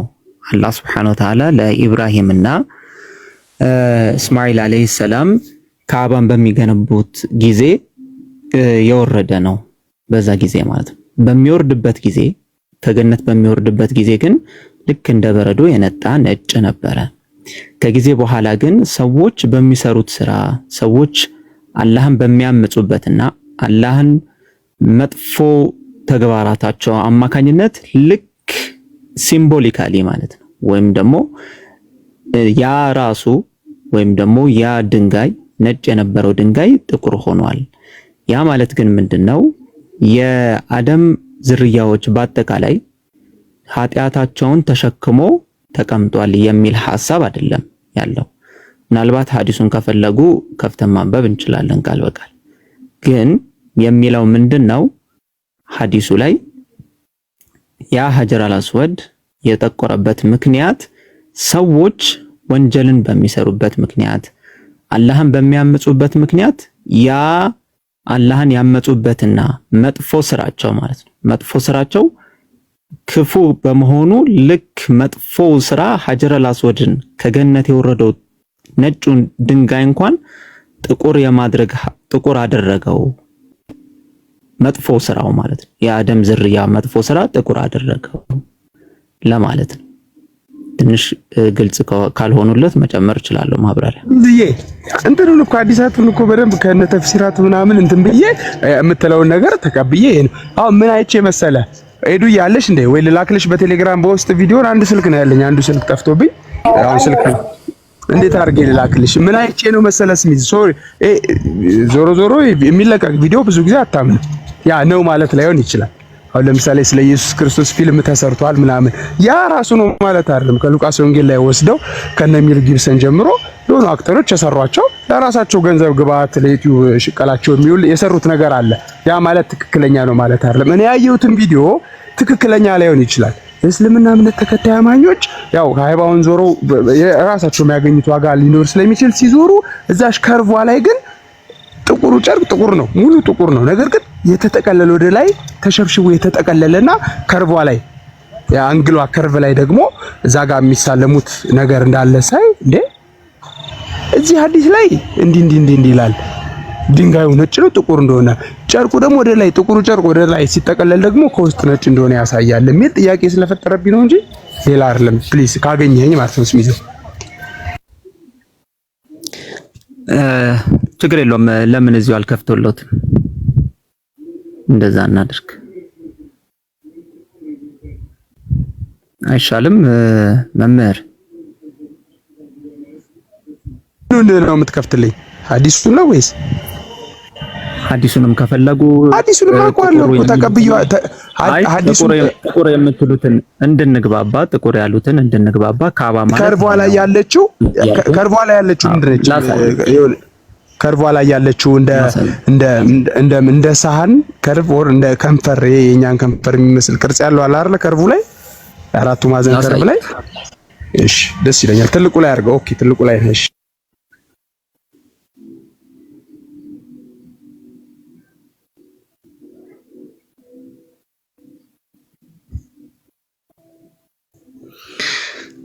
ኦኬ ይሄ የምትመለከቱት ይሄው ካዕባ ብለን የምንጠራው ይሄንን ነው። ካዕባ ብለን የምንጠራው ምናልባት ጨርቅ ብለው የጠሩት ነገር ይሄ ከሆነ ማለት ነው። ካዕባ ብለን ይሄ ጨርቁ ከላይ የለበሰው ግልጽ ነው። ይሄ ካዕባው ነው። አሁን እርሶ ስፔሲፊካሊ ደግሞ የፈለጉትን አንዴ ሰርች ላድርግሎት ሀጀረል አስወድ ብለን እንጠራዋለን። ኦኬ አንዴ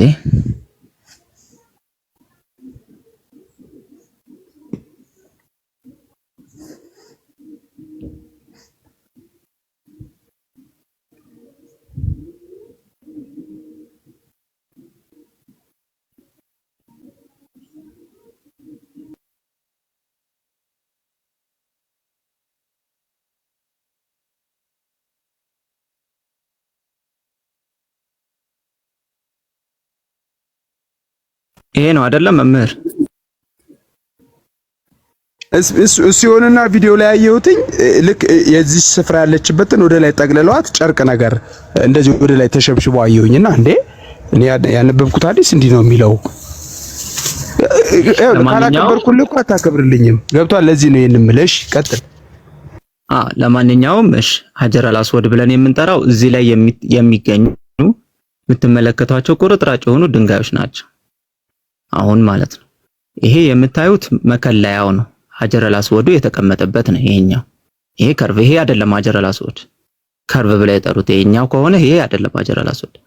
ሀጀረል አስወድ ብለን የምንጠራው እዚህ ስዋን እዚህ ውስጥ ምናልባት የሚታዩት ከሆነ ቁርጥራጭ የሆኑ ድንጋዮች አሉ። እነሱን ነው የምንለው። ይሄ ሙሉ ካዕባው ነው። ይሄኛው ደግሞ ከሐር የተሰራ ካዕባውን የሚሸፍነው ጨርቅ ነው። ይሄኛው ሀጀረል አስወድ ነው። እዚህ ድረስ ከተግባባን ጥቁር የሆነው በጨርቅ ነው ስሚዝዬ ግልጽ አድርግልኝ። የለበሰው ሙሉ ጥቁር ነው የለበሰው። ውስጡ ግንብ ነው። ግንብ ነጭ ነው። ከለሩ ነጭ ነው። የአደምን ኃጢአት ከመሸከሙ የተነሳ ጠቆረ ስላለ ያ ግንብማ ቃለው እኮ ምን አይነት እሱን አይደለም ጠቆረ የተባለው እሱ አይደለም። ለዛ ነው ያልኩት ጠቆረ የተባለው። እሺ ላሳየው እሱንም። እሺ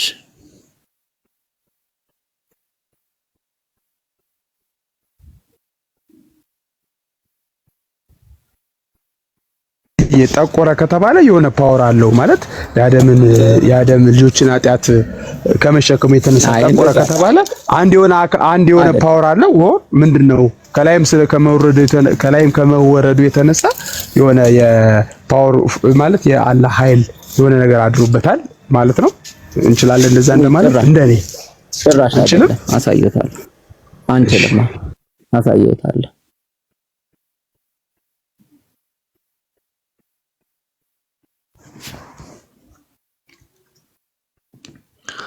ይሄ ሙሉን ካዕባ የምታዩት ይሄ ነው። ሙሉን ካዕባ የምታዩት ይሄ ከላይ ያለው እንደነገርኩት ይሄ ከላይ ያለው ጨርቁ ነው ካዕባው የለበሰው። ይሄንን ብንከፍተው ለምሳሌ ይሄንን ካዕባው ማለት ነው ብናነሳው ብንከፍተው ግንብ ነው የምናገኘው።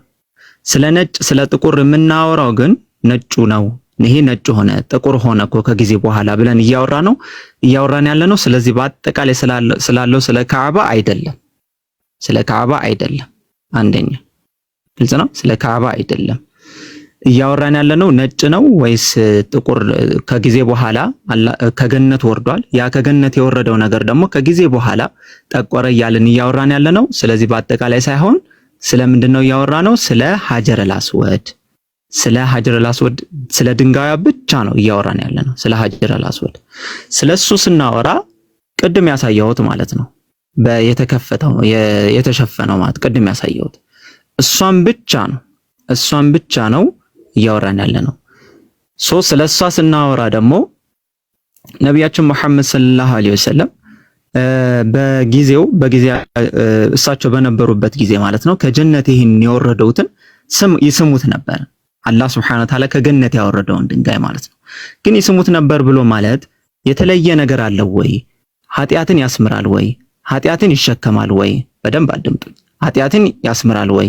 ኃጢአትን ይሸከማል ወይ የሚል ነገር ካለ በፍጹም የለም። ይሄንን በምን እናረጋግጣለን?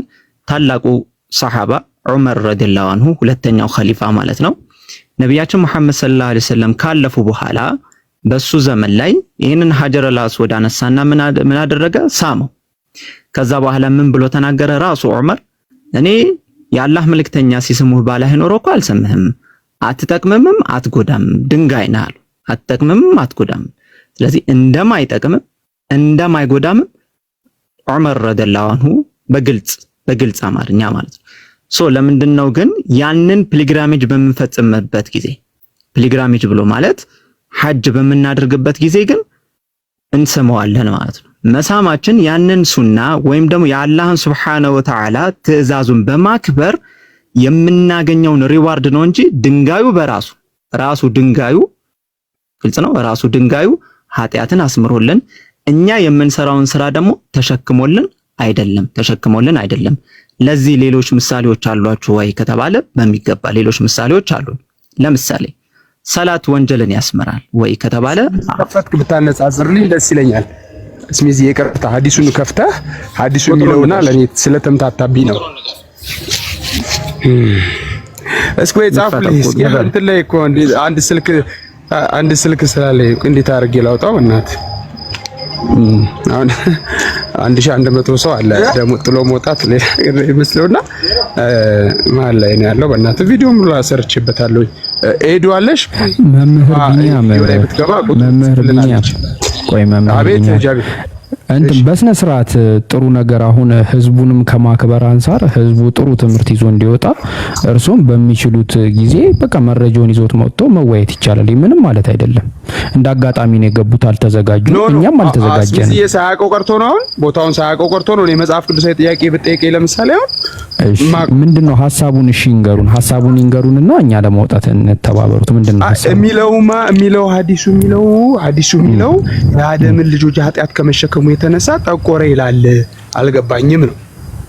ኦኬ ታስታውሳለህ? የተወረደ ነው ወይ ነው ከጀነት ከመተባበር አንፃር እንደዚህ የሚል ካለ ሐዲስ ለማውጣት እንሞክራለን። ችግር የለም። አረ እኔ ማውጣት እችላለሁ እንዳልኩ ወጥቼ መግባት ስለማልፈልግ ነው። እሺ እኔ ከፍተዋለሁ፣ ግድ የለም እከፍተዋለሁ። ከመሸከም አንፃር ያሉትን ቃል በቃል ያነቡልኛል እርሶ። እኔ ከፍተዋለሁ መምህር፣ ግድ የለም።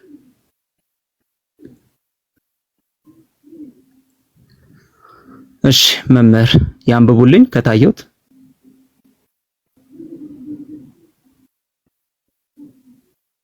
አንብበውና ፍተው አንተ ያንተ መጽሐፍም ስለሆነ እኔ እንትኑን መጠቆም ነው። አይ አይደለም መምህር ኢብኑ አባስ ላይ አይደለም። ኖ ኢብኑ አባስ ላይ አይደለም ያለው። በቃ ወይ ወጥቼ ነው። ኢብኑ አባስ ላይ አይደለም ያለው። ያ ኢብኑ አባስ ላይ አይደለም ያለው። አይ ኢብኑ አባስ ናሬት ያደረገው ያስተላለፈው ነብዩ መሐመድ ራሳቸው ያሉትን ነው። ትርሚዚ ላይ የተዘገበውን ነው ያወጣሁት። ያው ልቀይረው፣ በሌላ ዘገባ የመጣውን ላምጣው። ቆይ ማናል ሰርሚዝ ምናምን ቆይ እስኪ በእናት እስኪ ሄዱ ግቢና እኔ ፔጅ ላይ ቢያንስ የሆነ የጠየቁት ጥያቄ አለ። ሐዲሱን ጽፌ እንትን ብዬ ጠቅሼ ማለት ነው። እንግዲህ ሁለቱም ሶስትም ሰሃባዎች ዘግቦት ሊሆን ይችላል እውነት ለመናገር ግን እኔ የጠየቁበት ያኛው አለ። እንግዲህ አይጣረስም፣ አንድ ነው አይደለ? ያኛውም የኛውም ሐዲስ እስሚዚ ችግር የለም አምጡትና እናያለን። ችግር እሺ እስከዛ እሱም ማብራራት ትችላለህ። ኦኬ ችግር የለውም። ኤዱ ግቢና እኔ ጋር ግቢና የጠየቁት ጥያቄ አለ ለማን ለኡስታዝ ማን ነው በእናትሽ በቅንነት መልሱልኝ። እንዲህ ይላል። አይ ቲንክ ጥምቀት ላይ ይመስለኛል በታቦት ላይ ለተጠየቀው ጥያቄ የኛን መልሼ ሙስሊም ወገኖቼ ነገር ደግሞ በቅንነት መልሱልኝ ብዬ ጥያቄ አቅርቤያለሁኝና እሺ መምህር የቆየ ቪዲዮ ነው ወይስ ወደታች ነው? የቆየ ነው። ወደታች ውረጂ። ጥምቀት ላይ ተጠየቀ። አሁን ጥምቀት ላይ ማለት ነው ወደኋላ 2 ወር 3 ወር ወደኋላ ውረጂ ወደታች። እሺ ለማንኛውም እኔ የከፈትኩትን ሐዲስ ከዛ ላብራራው ላንብበው። ቀጥል ያ ለግድ ነው ማስረጃ አለ እንዴ? እሺ the messenger of Allah said ነብያችን መሐመድ ሰለላሁ ዐለይሂ ወሰለም ምን አሉ? the black stone is descended from the paradise ይሄ ብላክ ስቶን ሀጀረል አስወድ ብለን የምንጠራው ድንጋይ ቅድም ያሳየሁት ማለት ነው። በተከልሎ ጫፉ ላይ ያሳየሁት ሙሉውን አይደለም ያልኩት፣ ጫፉ ላይ መጀመሪያ ያሳየሁት ካስታወሱ እሱ የወረደው ከገነት ነው አሉ። and it was more white than milk ልክ ከወተት እንኳን በነጣ መልኩ ማለት ነው ነጭ ነበረ። then it was blackened by the sin of the children of the Adam ከዛ በኋላ ምን ሆነ? ጠቆረ by the sin of the children of Adam በአደም አለይሂ ሰላም በሱና በዝርዮቹ ማለት ነው በአደም ልጆች ወንጀሎች አማካኝነት ማለት ነው ጠቆረ አሉ። ስለዚህ ቅድም እንዳብራራውሎት ይሄ ሐዲስ የሚያስረዳው ምንድነው? የወንጀሎቹ ክፋት የሰው ልጆች የሚሰሩት ወንጀል ክፋት ከካዕባ እንኳን የመጣውን ማለት ነው ከካዕባ እንኳን የመጣውን ከፓራዳይስ እንኳን የመጣውን ድንጋይ ማለት ነው እስኪጦግር ድረስ ኢፌክት አሳድሮበታል እየተባለ ነው እንጂ ይሄ ብላክ የሆነው ስቶን ከጀነት የወረደው ድንጋይ ለኛ ተብሎ ለኛ ብሎ ኃጢአታችንን ተሸክሞ የኛ ኃጢአት ደግሞ ወረደልን ማለት ልክ ምናልባት የክርስቲያኒቲ ኮንሰፕት ላይ እንዳለው ለኛ ኃጢአት ኢየሱስ ተሰቀለልን የሚል አስተምህሮ እንዳለ ማለት ነው። ለምሳሌ በክርስትናው በተመሳሳይ መልኩ ማለት ነው ለኛ ኃጢአት ብሎ ይሄ ነገር ጠቁሮ የኛ ኃጢአት ተራገፈ የሚል ሐሳብ አይደለም ያለው። ከፈለጋችሁ ደግሞ የሐዲሱ ማብራሪያ እነ ኢብኑ ሐጀር አስቀላኒ እነሱም እና ቁርጡቢ ማለት ነው የፈሰሩትን ማምጣት ደግሞ እንችላለን። ምናልባት ግን ሌላ ሐዲሶችንም እሺ ያምጡ። ምናልባት እዚሁ ልቀጥልና ከኢስላሚያል ተርሚዝ ጋር ብዙ ልዩነት የለው ብዙ እንትን የለው። እሺ አንዴ ላሳዩት፣ ቅድም ያልከውትን ላሳዩት። እዚሁ ተመልከቱ ሁላችሁም 1000 ምናምን ሰዎች it was narrated ይሄ ሱናን አኒሳኢ ላይ የተመዘገበው 2937 ላይ መያዝ ይችላሉ ከፈለጉ። it was narrated Abbas ibn Rabah said I saw ዑመርን አየሁት coming to the stone ወደዚህ ወደ ሀጀር አስወዱ ማለት ነው ወደ ስቶኑ ሲመጣ and saying ብሎ ሲል I know that እኔ እኮ አውቃለሁ አለ ዑመር you are just a stone አንተ በቃ just ድንጋይ ነህ had I not seen the messenger of Allah kiss you እንደው ነብዩ መሐመድ እኮ ሲስሙት ባላይህ ኖሮ I would not have kissed you እኔ እኮ አልስምህም ነበረ then he came close to it and kissed it መጣና ያንን ድንጋይ ሳመው። ስለዚህ ምንም አይነት ጉዳትም ከድንጋዩ እኛ ድንጋዩንም አናመልክም የምናመልከው አንዱን አምላክ ነው።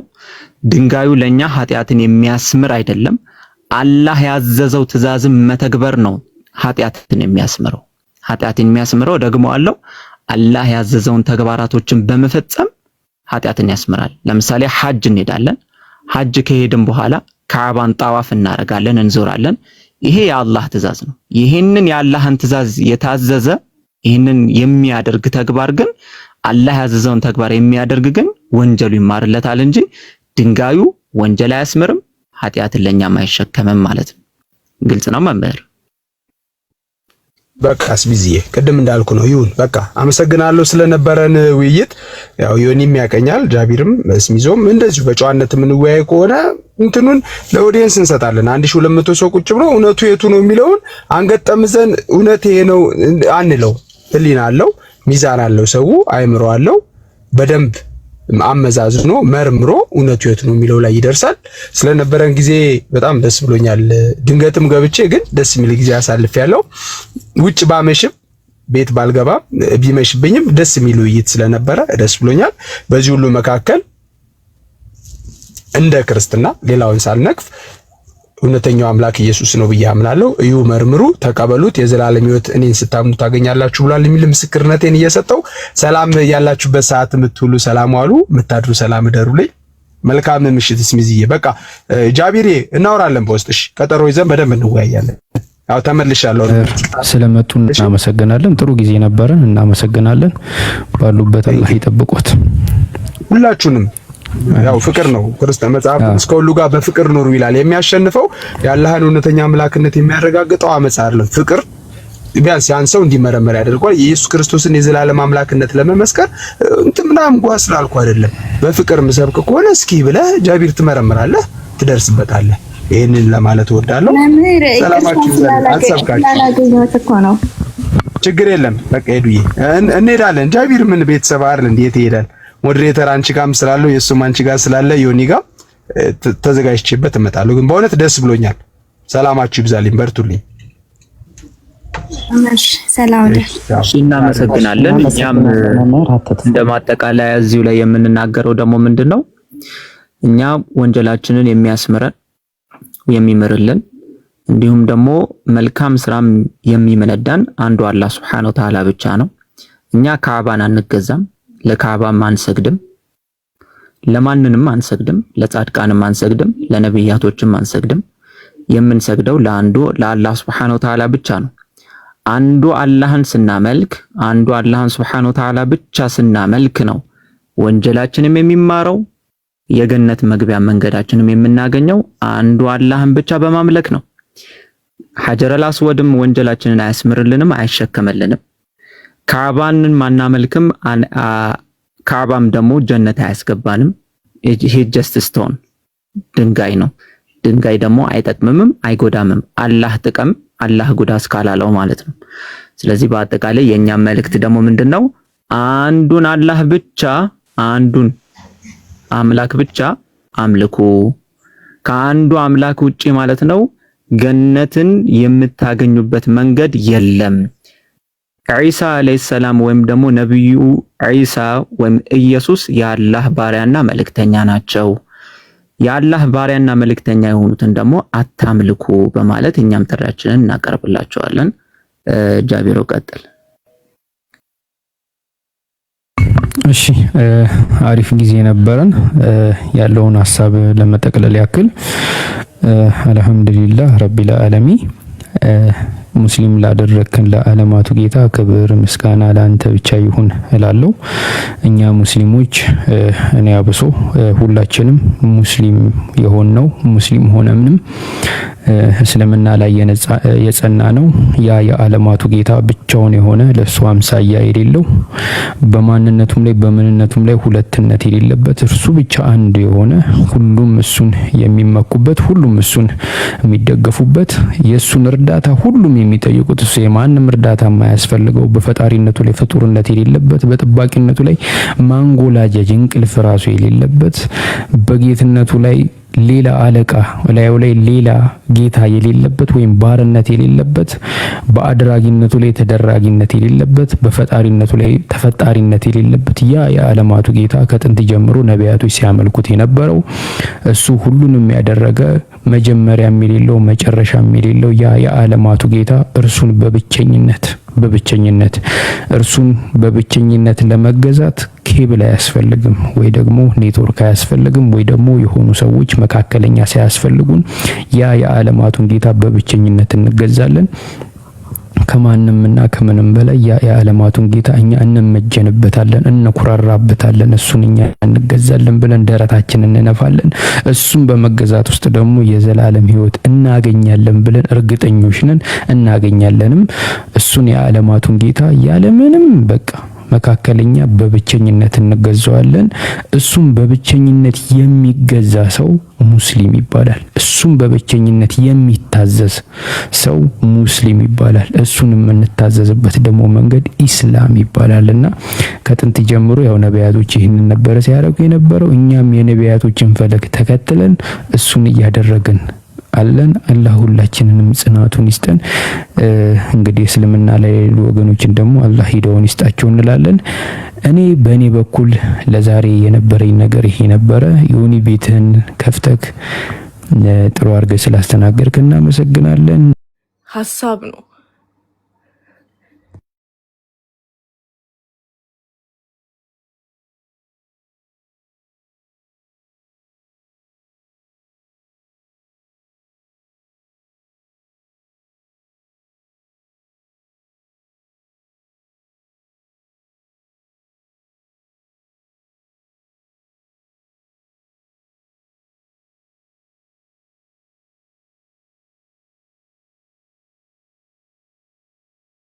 ወይስ አይሰማም? አይሰማም፣ ተቆራርጧል። በቃው ወደ ሀሳቡን ቀጥል። ሀሳቡ ትንሽ ወደዚህ እንዳይል እስሚዞ ይሰማል። እኔ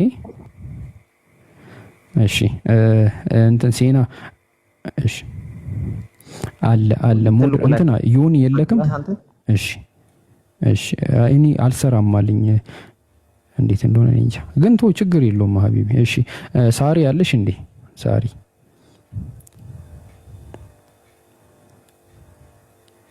እያወራሽ ከሆነ ማይክሽ ሚዩት ነው።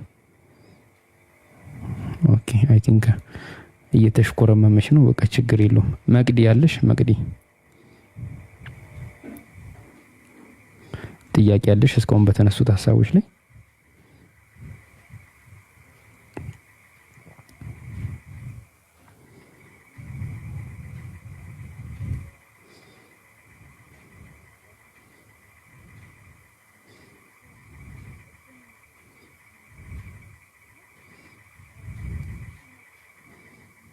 ነገር ነው ብንጠቀም ማለት ያልተበረዘ ቢሆንስ ብሎ ኮሜንት ጽፈ ነበር አይደለ? ያልተበረዘ ቢሆንስ ኢኒሲንስ ያው አይ ቲንክ ስሚዞ የሚመስለኝ ሐሳቡ እነዚህ መጽሐፎች የወረዱት ጊዜው ላይ ለነበሩ ሰዎች ብቻ ነው፣ ለኛ ጥቅም የላቸውም። አምላካችን አላህ ህግን ሲያወጣ ከሱ ፍላጎትና ከሱ ምርጫ አንፃር ሳይሆን የሰው ልጆችን ባላቸው የኑሮ ዘይቤ ካላቸው የኑሮ ተግዳሮት አንፃር መፍትሄ ይሆናል ብሎ ያሰበውን ነገር ለሰዎች ልጅ ህግ ይሰጣል ሳይሆን ለምሳሌ ህግ ብቻ አይደለም አይደል ብሎ ይኪዳል። እኮ ህግም ባይሆን መለኮታዊ ባህሪዎችም አሉበት። እነሱ እኮ ባይበረዙም ችግር የለውም፣ ተመሳሳይ ነገር ነው የሚሆነው። ግን ባይበረዝም እኮ ያለሽ ነገር እኛ አይጠቅሙንም፣ ምክንያቱም ዘመኑ ላይ ላሉ ሰዎች የወረደ ነው ብሎ እስቲ እስሚዞ ሂድበት። እኔ ይሄ ሐሳብ ያለው ይመስለኛል። ሂድበት እስሚዞ።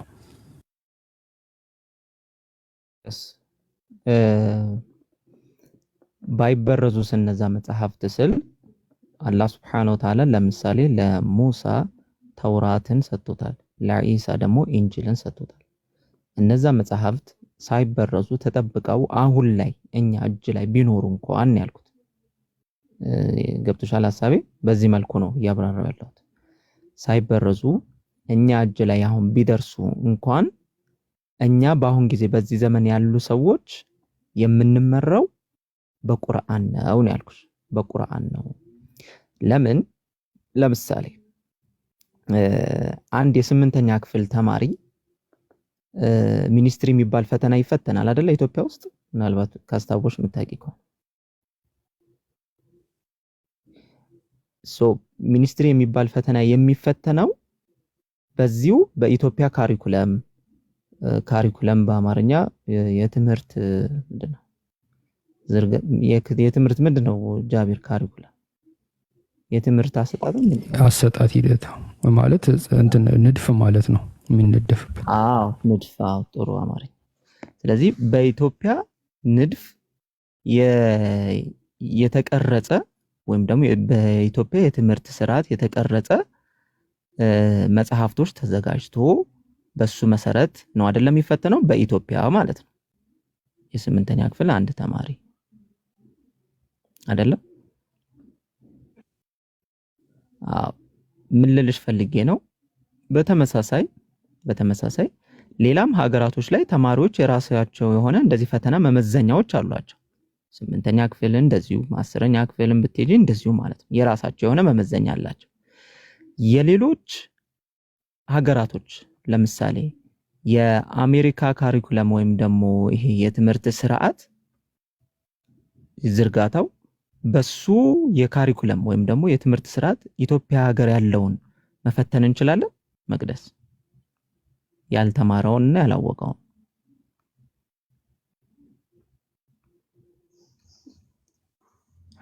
ምሳሌ ይሆናል። እስቲ አመጣልሻለሁ ምሳሌው ምን እንደሆነ ይሆናል። የአሜሪካ ሀገር ያለው የትምህርት ስርዓት እና የኢትዮጵያ ሀገር ያለው የትምህርት ስርዓት ይለያያል ማለት ነው አይደለም? እዚህም ጋር ምን ልልሽ ነው፣ አላህ Subhanahu Wa Ta'ala የራሱን የሆነ ህግጋቶችንና የራሱን የሆነ መመሪያዎች እንደየትውልዱ ለትውልዱ በሚመጥን መልኩ በየጊዜው ያወርዳል። ለሙሳ አለይሂ ሰላም፣ ለኢሳ አለይሂ ሰላም፣ ለዳውድ አለይሂ ሰላም፣ ለኢብራሂም አለይሂ ሰላም እንደየትውልዱ ለትውልዱ በሚመጥን መልኩ ማለት ነው። ለነሱ በሚመስል መልኩ ለነሱ በሚመጥን መልኩ አላህ ያወርድላቸዋል። እነሱ በዛ መልኩ ይተዳደሩ ነበር። ያንን የሚተዳደሩትን ግልጽ ነው።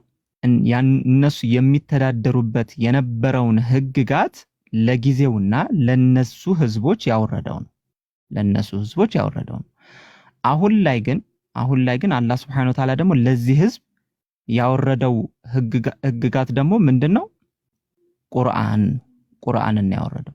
ግን ከበፊቱ የነበሩ መጽሐፍቶችና አሁን አላህ Subhanahu Wa Ta'ala ቁርአንን ሲያወርድ አጠቃላይ የነበሩ ዋና ነገሮች ግን አይቀየሩም። ለምሳሌ አንዱን አምላክ ማምለክ ላይ፣ በነብያቶች ማመን ላይ የበፊት የነበረውም አሁን የነበረው ዋና አስተምህሮቱ አይቀየርም። ግን ያንን በዋና አስተምህሮቱ ተመስርቶ የሚሰጡ ህግጋት ግን እንደየማህበረሰቡ አላህ Subhanahu Wa Ta'ala ለነሱ በሚመጥን መልኩ ያወርድላቸው ነበር ማለት ነው። ስለዚህ ከዚህ በፊት የነበሩ ህግጋቶች ልክ ካሪኩለም እንዳልኩሽ ለነሱ የሚሰራ ነው።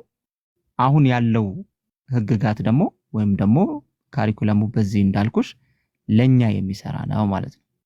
አይ ቲንክ ትንሽ ግልጽ ነው ወይስ የባስ ኮንፊውዥን ወይ ግራ ገባሽ? አይ ግራ አልገባኝም፣ ገብቶኛል አባባል። ነገር ግን ህግጋት ነው ያልከው። ህግጋት ማለት አንድ ማህበረሰብ እንደየጊዜው አሁን እንደነገርከኝ እንደየጊዜው የሚተዳደሩበት ነው አልከኝ። እኔ ግን ህግጋቱ ብቻ ሳይሆን መጽሐፍ ብሉይ ኪዳን መጽሐፉ ስለ አምላክ መለኮታዊ ባህሪያት ወይ ደግሞ አምላክ ማን ነው የሚለውን ይገልጽበታል። ህጉ ብቻ እነሱ አይቀየሩም። ለዛ ነው መሰረታዊ አስተምህሮቶች አይቀየሩም አልኩሽ። ሙሳ ያስተማረው፣ ኢሳ ያስተማረው፣ ሙሳ ያስተማረው፣ ኢብራሂም ያስተማረው፣ ነብዩ መሐመድ የሚያስተምሩት ሁሉም ነብያቶች የሚያስተምሩት አንዱን አምላክ ማምለክ ላይ በሚለው ላይ ነው። እኛ ሁላችንም የምንስማማው በዚህ አስተምህሮ ላይ የሚቃረን የለም ወይም ደግሞ የሚቀያየር ነገር የለም። ለዛ ነው በመሰረታዊ ትምህርት ተንተርሶ ተመሳሳይ በሆኑ መሰረታዊ ትምህርቶች ተንተርሶ በሚሰጥ ህግጋት ላይ ነው የሚለያዩት ነው ያልኩሽ። በደንብ ካዳመጥሽ። አዎ አይ ገብቶኛል። ግን እሺ ህግጋት ስትሉ ለምሳሌ እናንተ ብሉይ ኪዳንን የአምላክ መለኮታዊ ባህሪዎች አይቀየሩም ብለኸኛል አይደል? አዎ። እሺ ህጎቹ ለምሳሌ በጥቂቱ ትንሽ ይሄ ህግ ለምሳሌ ህግጋት ስንልሽ ፎር ኤግዛምፕል የዚህ ዘመን የነበሩ ነብዩ መሐመድ በእኛ ዘመን ያሉት ለምሳሌ አንድ ሙስሊም በቀን 5 ጊዜ እንዲሰግድ ታዟል። ለምሳሌ ግዴታው ነው በቀን 5 ጊዜ እንዲሰግድ ማለት ነው። ቁርአን ግን አንድ ሙስሊም በዚህ ዘመን ማለት ነው በቀን 5 ጊዜ መስገድ ግዴታው ነው። ይሄ ለምሳሌ ይሄ ለነብዩ መሐመድ የወረደ ነው። ከዚህ በፊት የነበሩ ግን ከዚህ ሊለይ ይችላሉ። ህግጋቱ ስለተለየ ግን አንዱን አምላክ አለመለካችሁም አይባልም። ለምሳሌ 3ም ሊሰግዱ ይችላሉ። የራሳቸው የሆነ ያሰጋገድ ሁኔታዎችን አላህ Subhanahu Wa Ta'ala ለዘመኑ ለነበሩ ሰዎች ያወርድላቸዋል። ገብቶሻል? ግን ሁሉም አንዱን አምላክ ያመልካል። ያንን አምላክ ግን አላህ ባወረደላቸው ህግጋቶች መሰረት ማለት ነው ምን ይላሉ? ይገዛሉ ማለት ነው። ግልጽ ነው፣ ይገዛሉ። ስለዚህ አሁን አንድ ሙስሊም በዚህ ዘመን የነበረው ሙስሊም ይሄንን ሰግዷልና ወይም ደግሞ 5 ጊዜ በቀን ውስጥ ሰግዷልና ከዚህ በፊት የነበሩ 5 ጊዜ እኮ አልሰገዱም፣ ስለዚህ ተለያይቷል ልንል አንችልም እያልኩሽ ነው። ግን በፊት የነበሩትም ስግደትን ሲያደርጉ አሁን የነበሩትም ስግደትን ሲያደርጉ አንዱን አምላክ ግን ነበር የሚያመልኩት ልልሽ ነው። አሁን እየገባሽ ነው ፖይንቱ? አዎ። ግን አሁን ብሉይ ኪዳን ላይ ያለው ህግ ለምሳሌ ለአይሁዶች ለእስራኤላውያን የተሰጠ ነው። አሁን ላለነው ዘመን ሙስሊሞች አይሆን የምትሉት የቱን ነው? ለምሳሌ አዎ ስለዚህ በዘመኑ ለነበሩ ሰዎች ነው ያልኩሽ። ይሄው ራሱ ህግጋቱን መመሪያው ዲን ብሎ ማለት ሃይማኖት ብሎ ማለት ዌይ ኦፍ ላይፍ ነው። ዌይ ኦፍ ላይፍ ነው ብሎ ማለት አንድ ሰው እንዴት ህይወቱን መምራት እንዳለበት የሚያሳይ ሙሉ አቅጣጫ ነው። ዲን ብሎ ማለት ያ ነው። ሙሉ አቅጣጫ ነው ብሎ ማለት ምንድነው? ለምሳሌ በሙሴ ጊዜ የነበረ ሰው እንዴት ነው ጋብቻው መሆን ያለበት፣ ሲፋታስ ምን መሆን ያለበት፣ እያንዳንዱ ሙሉ ህይወቱ ማለት ነው። እንዴት ነው አምላክን ማምለክ ያለበት፣ ሲነግድ ምንድነው ማድረግ ያለበት፣ እያንዳንዱ ሙሉ ህይወትን የሚዳስስ ነው ሃይማኖት ብሎ ማለት ኢን ኢስላሚክ ኮንቴክስት ማለት ነው። ስለዚህ እነዚህ በአጠቃላይ ዌይ ኦፍ ላይፋቸው ለዘመኑ የነበሩ ሰዎች አላህ ያወረደላቸው ዌይ ኦፍ ላይፍ አለ። እንዴት እንደሚገዙት፣ እንዴት መኖር እንዳለባቸው፣ አላህ የሚወደውን ህይወት መኖር እንዴት እንዳለባቸው ሙሉ ህይወት ህግጋቶችን ያወርድላቸዋል። ልክ አሁን ላይ ቁርአን ላይ ምን እንዳለው ማለት ነው። ለምሳሌ በዚህ ዘመን ላይ ያለ ሰው ምንድነው ማድረግ ያለበት? ሲሰግድ ምን ማድረግ አለበት?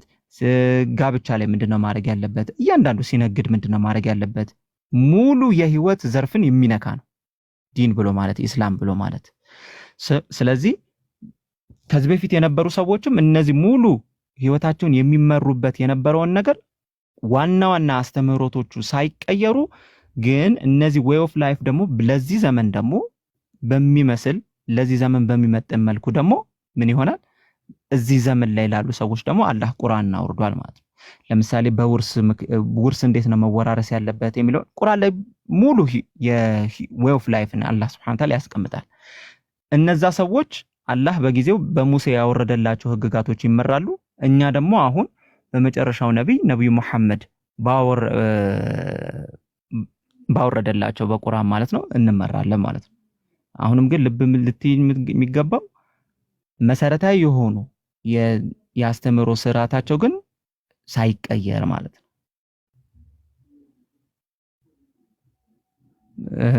የገባሽ ነው? አሁንም ትንሽ የቀረ ነገር አለ። አዎ ግን ቀስ ብሎ እረዳለሁ ብዬ ተስፋ አደርጋለሁ። ግን አሁን ምን መሰለህ ከስሚዞ ለመሰለክ እኛ እኔን እንደ መቅደስ ብትጠይቀኝ እስልምና ብሉይ ኪዳንን ቢቀበል መጽሐፉ ማለት ነው ምናልባት አንድ አምላክ ነው የምናመልከው ብዬ ላስብ እችል ነበረ። ግን እናንተ እንደምትሉት ጭራሽ አንዳንዶቹ እስልምና ላይ ጭራሽ መጽሐፉ ይሄ አይደለም ይላሉ። ግማሾቹ ደግሞ ተጨምሯልም ተበርዟል።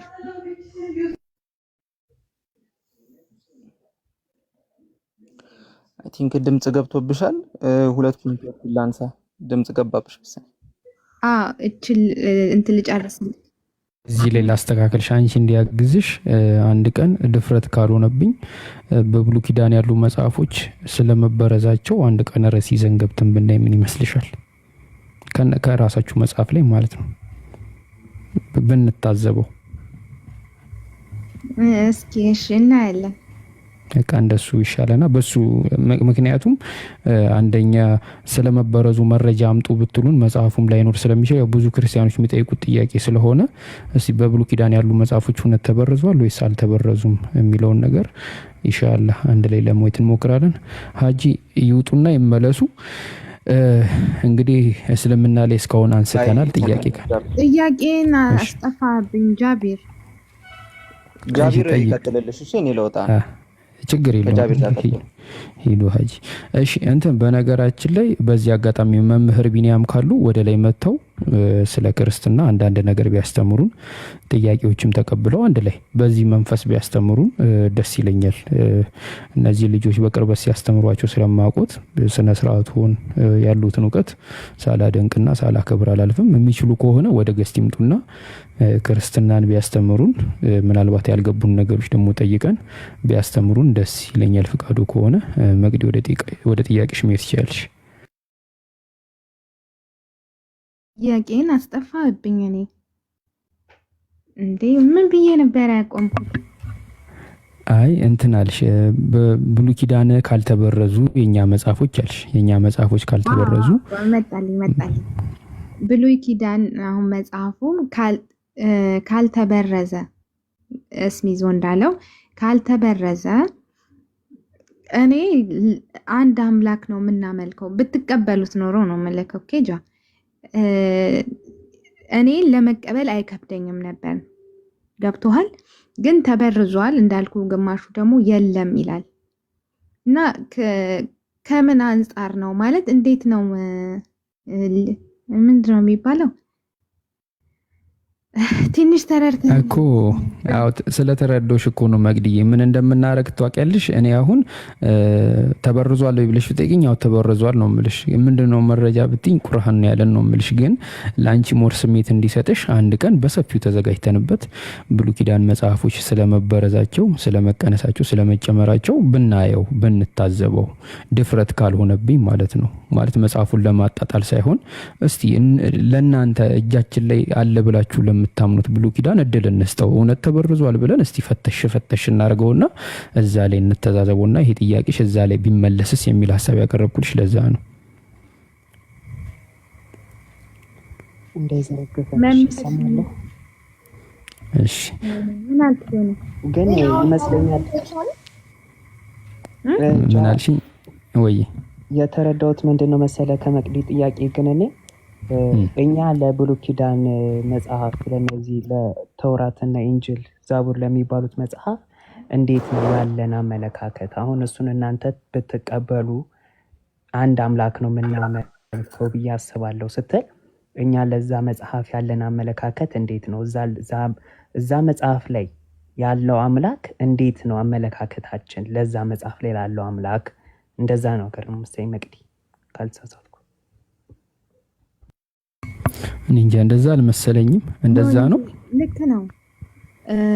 እንዳልኩት ያንን መጽሐፍ ብትቀበሉ ኑሮ የኛ ማምላክም የናንተም አንድ ነው ብለው ለምሳሌ እንደ ፕሮቴስታንት ማለት ነው የኛም የናንተ ማምላክ አንድ ነው ብዬ ለማሰብ እኔ በጣም ቅርብ ነኝ ነው የራሴ ነው። እሺ ምን መናገር እዚህ ሐሳብ ላይ እንዲመለስልሽ አሁን ለምሳሌ የሐዋርያት ቤተ እምነት የሚያመልኩት እግዚአብሔርና አንቺ የምታመልኪው እግዚአብሔር አንድ ነው ብለሽ ታምኛለሽ መቅዲ?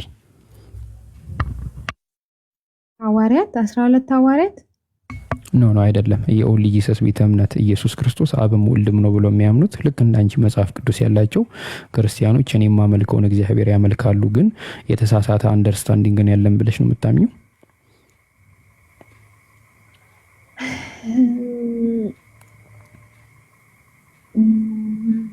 አዎ መሰለኝ። አዎ ግን በጣም ስህተት ላይ ናቸው ብዬ አምናለሁ። አዎ እኔም ደግሞ የራሴን ሐሳብ ስነግርሽ እኔ አሁን ክርስቲያን ነበርኩኝ። ወደ እስልምና ሃይማኖት ስመጣ ሃይማኖቴን ነው እንጂ የቀየርኩት አምላኬን አልቀየርኩም። ግን ለዛ ለዓለማቱ ጌታ ከልጅነት ጀምሮ ያኖረኝ አሁንም ያኖረኛል ወደፊትም የሚያኖረኝ ያምወደው በጣም ልገዛው ልብ የሚሻለት የዓለማቱ ጌታ አንዱ አምላክ በልጅነቴ እግዚአብሔር አብ ብዬ ስጠራው የነበረው እሱ አምላክ እንደሆነ አምናለሁ። እኔ ለምሳሌ አብ አላህ ነው ብዬ አምናለሁ። እኔ እንደኔ የነቢያት አምላክ እሱ ነው ብዬ አምናለሁ። ወደ እስልምና ስትመጪ መንፈስ ቅዱስና ወልድ የሉም ማለት ነው። እንደዛ ነው ማምነው እኔ። ችግሩ እኮ ምን መሰለህ ይላሉ አንዳንድ ሙስሊሞች ይላሉ፣ አንዳንዶች ደግሞ አይሉም። ግን አሁን አንተ ማለት ብቻ ሳይሆን ይሄ መጽሐፍ ትቀበላለህ ወይ ነው። አሁን አንተ አብ ነው አምላክ ካልክ፣ አብ አላህ ነው ካልክ አንተ አብን ያወቀው በብሉይ ኪዳን ነው አይደል? ታውና አዲስ ኪዳን። አዎ በብሉይ ኪዳን ነው ያወቅኩት። ስለዚህ ያን መጽሐፍ ትቀበላለህ ነው? አዎ ስለ እንትን እኮ ነው። አሁን ምን እንደሆነ ታውቂያለሽ? ብሉይ ኪዳን ላይ እኮ የምንቀበላቸው ነገሮች እኮ አሉ። ለምሳሌ ኦሪት ዘዳግም ምዕራፍ 6 አይ ቲንክ ቁጥር 9 ላይ መሰለኝ እስራኤል አምላካችን አንድ እርሱ ብቻ አምላክ ነው የሚለውን እንትን እንቀበለዋለን። አምላክ አንድ እንደሆነ እሱም ደግሞ አብ ነው፣ አንድ አምላክ ስለመሆኑ ይናገራል። ብዙ የምንቀበላቸው ጥቅሶች አሉ ከብሉይ ኪዳን ማለት ነው። ነኮጃ ምክንያቱም መጽሐፉ አለ ግን ተበርዟል ይባልና ከዛን የሆኑ ጥቅሶችን እኔ ይሄን ነው ያልኩ ገብቷል ወይ ሙሉውን መውሰድ ነው ወይ ደግሞ የለም ማለት ይሻላል መሰለኝ። መቅደስ እሱ ሐሳብሽ ትክክል ነው። ራስሽ በምታረጊው ዳይቭ እና ይሄ የሎጂክ ሪዝኒንግ የሚባሉትን ስኪሎች ባዳበርሽ ቁጥር እየተገለጠልሽ እየታየ የሚመጣ ከዛ ደግሞ ይሄ ወግ አጥባቂነታችንን ወይ ይሄ ብቻ ነው ትክክል የሚለውንም አስተሳሰብ ደግሞ ወደ ጎን ለማድረግ ከዛ ደግሞ አዲስ ነገር ለማወቅ ያለኝን ቱ ለርን ዩ ኒድ ቱ አንለርን ሳምታይምስ እና እሱን ደግሞ ኢንተርቴን ስታረጊ ከዛ ደግሞ ትልቁ አሁን ጃ ያለው ሐሳብ የወደድኩት ራሱ አሁን ለኔ ሆነስሊ እንደ ኢትዮጵያዊ ስሙ እግዚአብሔር ነው፣ በአረብኛ ስሙ አላህ ነው፣ በሂብሩ ስሙ ኢላሂ ነው፣ በእንግሊዘኛ ስሙ ጋድ ነው። ስለዚህ የእንግሊዘኛው ጋድ የኔ ጋድ አይደለም ልል ነው ቋንቋ ስለተለየብኝ እና ከነዚህ እይታ ማየት ከቻልሽ በሚለው ነው። እሺ ለመቅዲ ሐሳብ ለመጨመር ያህል መቅዲዬ ብሉይ ኪዳንን እኔ ተበርዟል ብዬ ነው ማምነው አልኩሽ እኮ እና አሁን ብሉይ ኪዳንን ላለመቀበል ምንድነው ምክንያት መበረዙ ነው። ይሄ ደግሞ ስለመበረዙ ደግሞ ከቁርአን አይደለም ያንቺ የራስሽን መጽሐፍ ይዘን ስለመበረዙ እንደገና በትንሹ ብሉይ ኪዳን ብለን የምናስበው መጽሐፍ በትንሹ ስነግርሽ ጴንጤና ኦርቶዶክስ ለምሳሌ የምትቀበሉት የብሉይ ኪዳን መጽሐፍ አንድ አይነት አይደለም። እነሱ ጨምረዋል ይላሉ፣ እናንተ ደግሞ ቀንሳችኋል ትላችኋላችሁ። እንደዚህ አይነት እይታ ነው ያለው።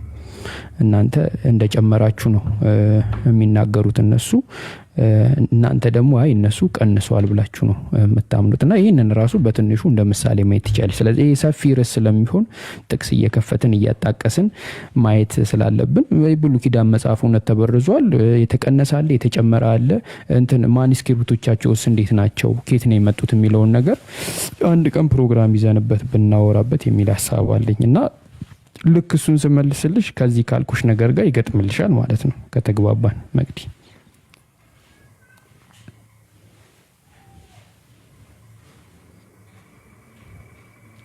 ተስማማ መቅዲ?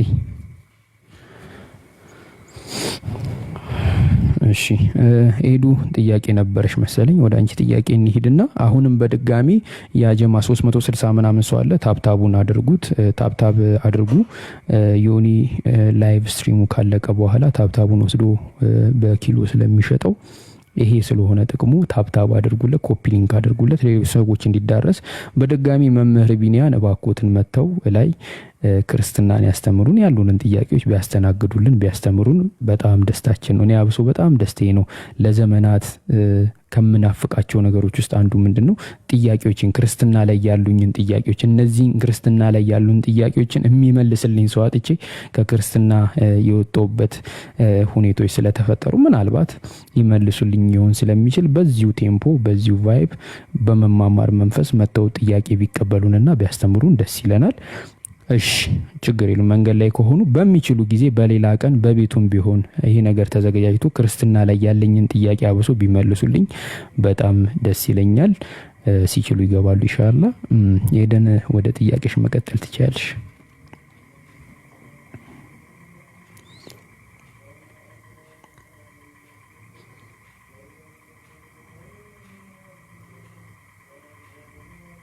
እሺ ጥያቄ ሳሪ ማይክ ካላነሳሽው ደሜ ይፈላል። ደሜ ሲፈላ ደግሞ ማደርገውን ነገር አይታወቀኝም። ስለዚህ አንዴ ማይክሽን አንሺና ላውራሽ አንዴ።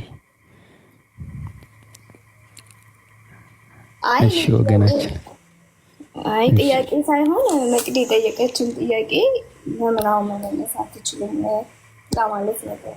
ታደርዛለህ የኦሪት መጽሐፍ ስለመበረዙ በስነ ስርዓት መረጃዎችን አጠናክረን ስለመበረዙ ማየት እንችላለን ዛሬ ከምናየው ብዬ ነው። ሰፊ ሐሳብ ስለሆነ እኔም ደግሞ ማዘጋጀት አለብኝ። ዝም ብዬ እንዲ በግርድፉና በሊጦ ከምናወራ ፈርዝና ደረጃ ባለው መልኩ ጥንፍፍና ጥልል ያለ ነገር ይዘን ገብተን ጥሩ ነገር ይዘን እንድንወጣ ማለት ነው።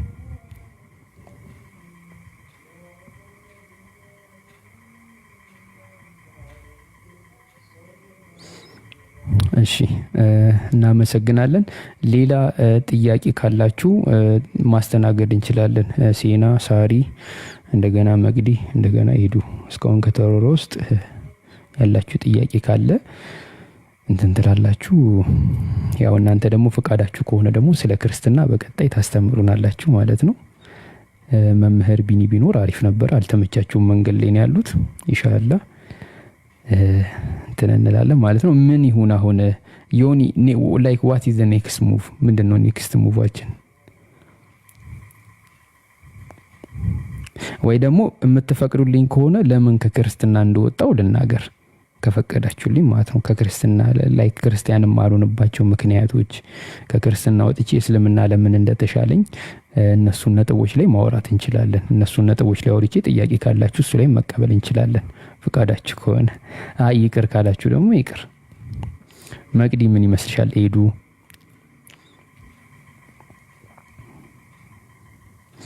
እሺ ዮኒ አላህ ማን ነው ብሎ ነበር የለጠፈው ታይትል ያደረገው የነበረውና ስለ አላህ ብቻ ነው መጠየቅ የምንችለው ወይስ ማንኛውንም ጥያቄ ይችላል? ኦኬ እስካሁን በተወራው ነገር ላይ ብትጠይቁ አሪፍ ነው። እስካሁን በተማማርነው ነገር ላይ ሌላ እስልምና ላይ ግን ማንኛውንም አይነት ጥያቄ ከጠየቃችሁ ያው መረጃ ማደራጀት ምናምን ስለሚኖርብን ጓደኛዬን እንዲያግዘኝ እጠራዋለሁ። መጠየቅ ትችላላችሁ ማለት ነው። መጠየቅ በቃ እስልምና ላይ ዝም ብላችሁ መጠየቅ ከፈለጋችሁ መጠየቅ እንችላለን።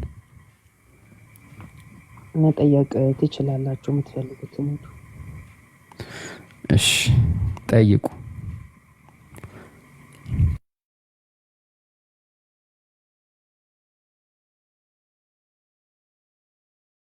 እኔም ሳሪ ጥያቄ አንስተን ነበረ ቅድም። ሳሪ ጥያቄ መጠየቅ ትችላለሽ። እና እኔ ያልኳችሁን ነገር ተስማሙበታላችሁ ወይስ ኤዱ መቅዲ ያልኩትን ነገር የምትስማሙበት ከሆነ በሱ እንቀጥል። ማተስማሙ ከሆነ እንግዲህ ለዛሬ ፕሮግራማችን በዚህ የሚያበቃ ይመስለኛል። ሌላ የምንሄደው አካሄድ ካለ እንግዲህ ተነግሮና እንሄዳለን። ኤዱ ምን ታስቢያለሽ ባነሳሁት ሀሳብ ላይ? ሳሪ ጥያቄውን ጠይቃለች።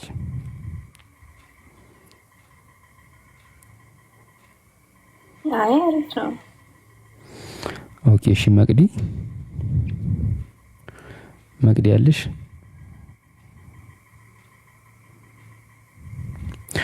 ኦኬ እሺ እንግዲህ ኤዱና መቅዲ አንድ ስለሆኑ አራቱም አንድ ስለሆኑ እንደምታውቋቸው እንግዲህ አራቱንም ሐሳብ ይዛ መታለች ብለን እናምናለን።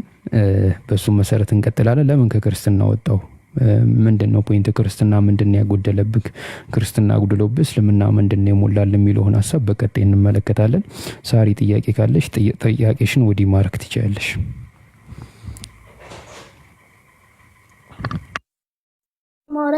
ማውራት ስለሚከብደት ወይ በኮሜንት ትጠይቅ መሰለኝ። ትችላለች፣ ተጠይቅ።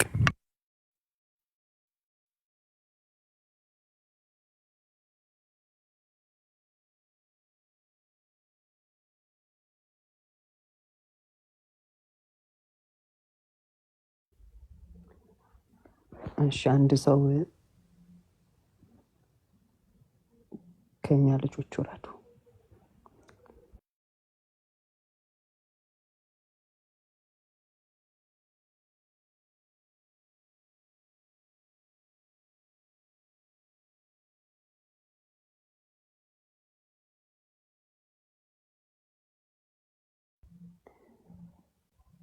መምህር ቢኒ ልኮ ነበረ መለሰው።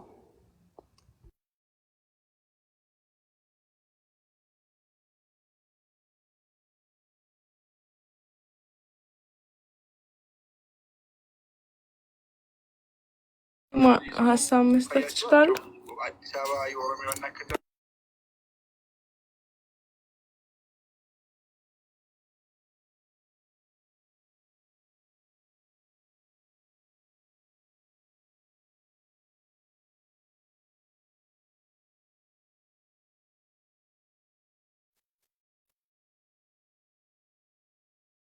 ማክም ሀሳብ መስጠት ፈልጋለሁ እያለች ነው ኮሜንታችን። ኧረ ሂጅበት እንዴ! ሀሳብ አናፈንም። ሄዱበት ሀሳብ ያላቸው ኖ ላይክ ሰሞኑን ቲክቶክ ላይ እኔም how I became a Muslim ሁሉም ሰው how they become a Muslim ምናምን ሲያወሩ የኔ how I became a Muslim ትንሽ ተለየብኝ። because like ይሄ ሁሉ ሰው የሚጠይቃቸው ጥያቄዎችን ጭራሽ question ራሱ like questionዎቹ ራሱ አይምሮ ውስጥ አልመጡም። ከመጽሐፉ በፊት መጽሐፍ ቅዱስ ይቀድም ነበረ ምናምን not even a flinch ነው የምልህ። I read the Quran, I love it, I understand, I accept። ከማንም አልተከራከርኩ።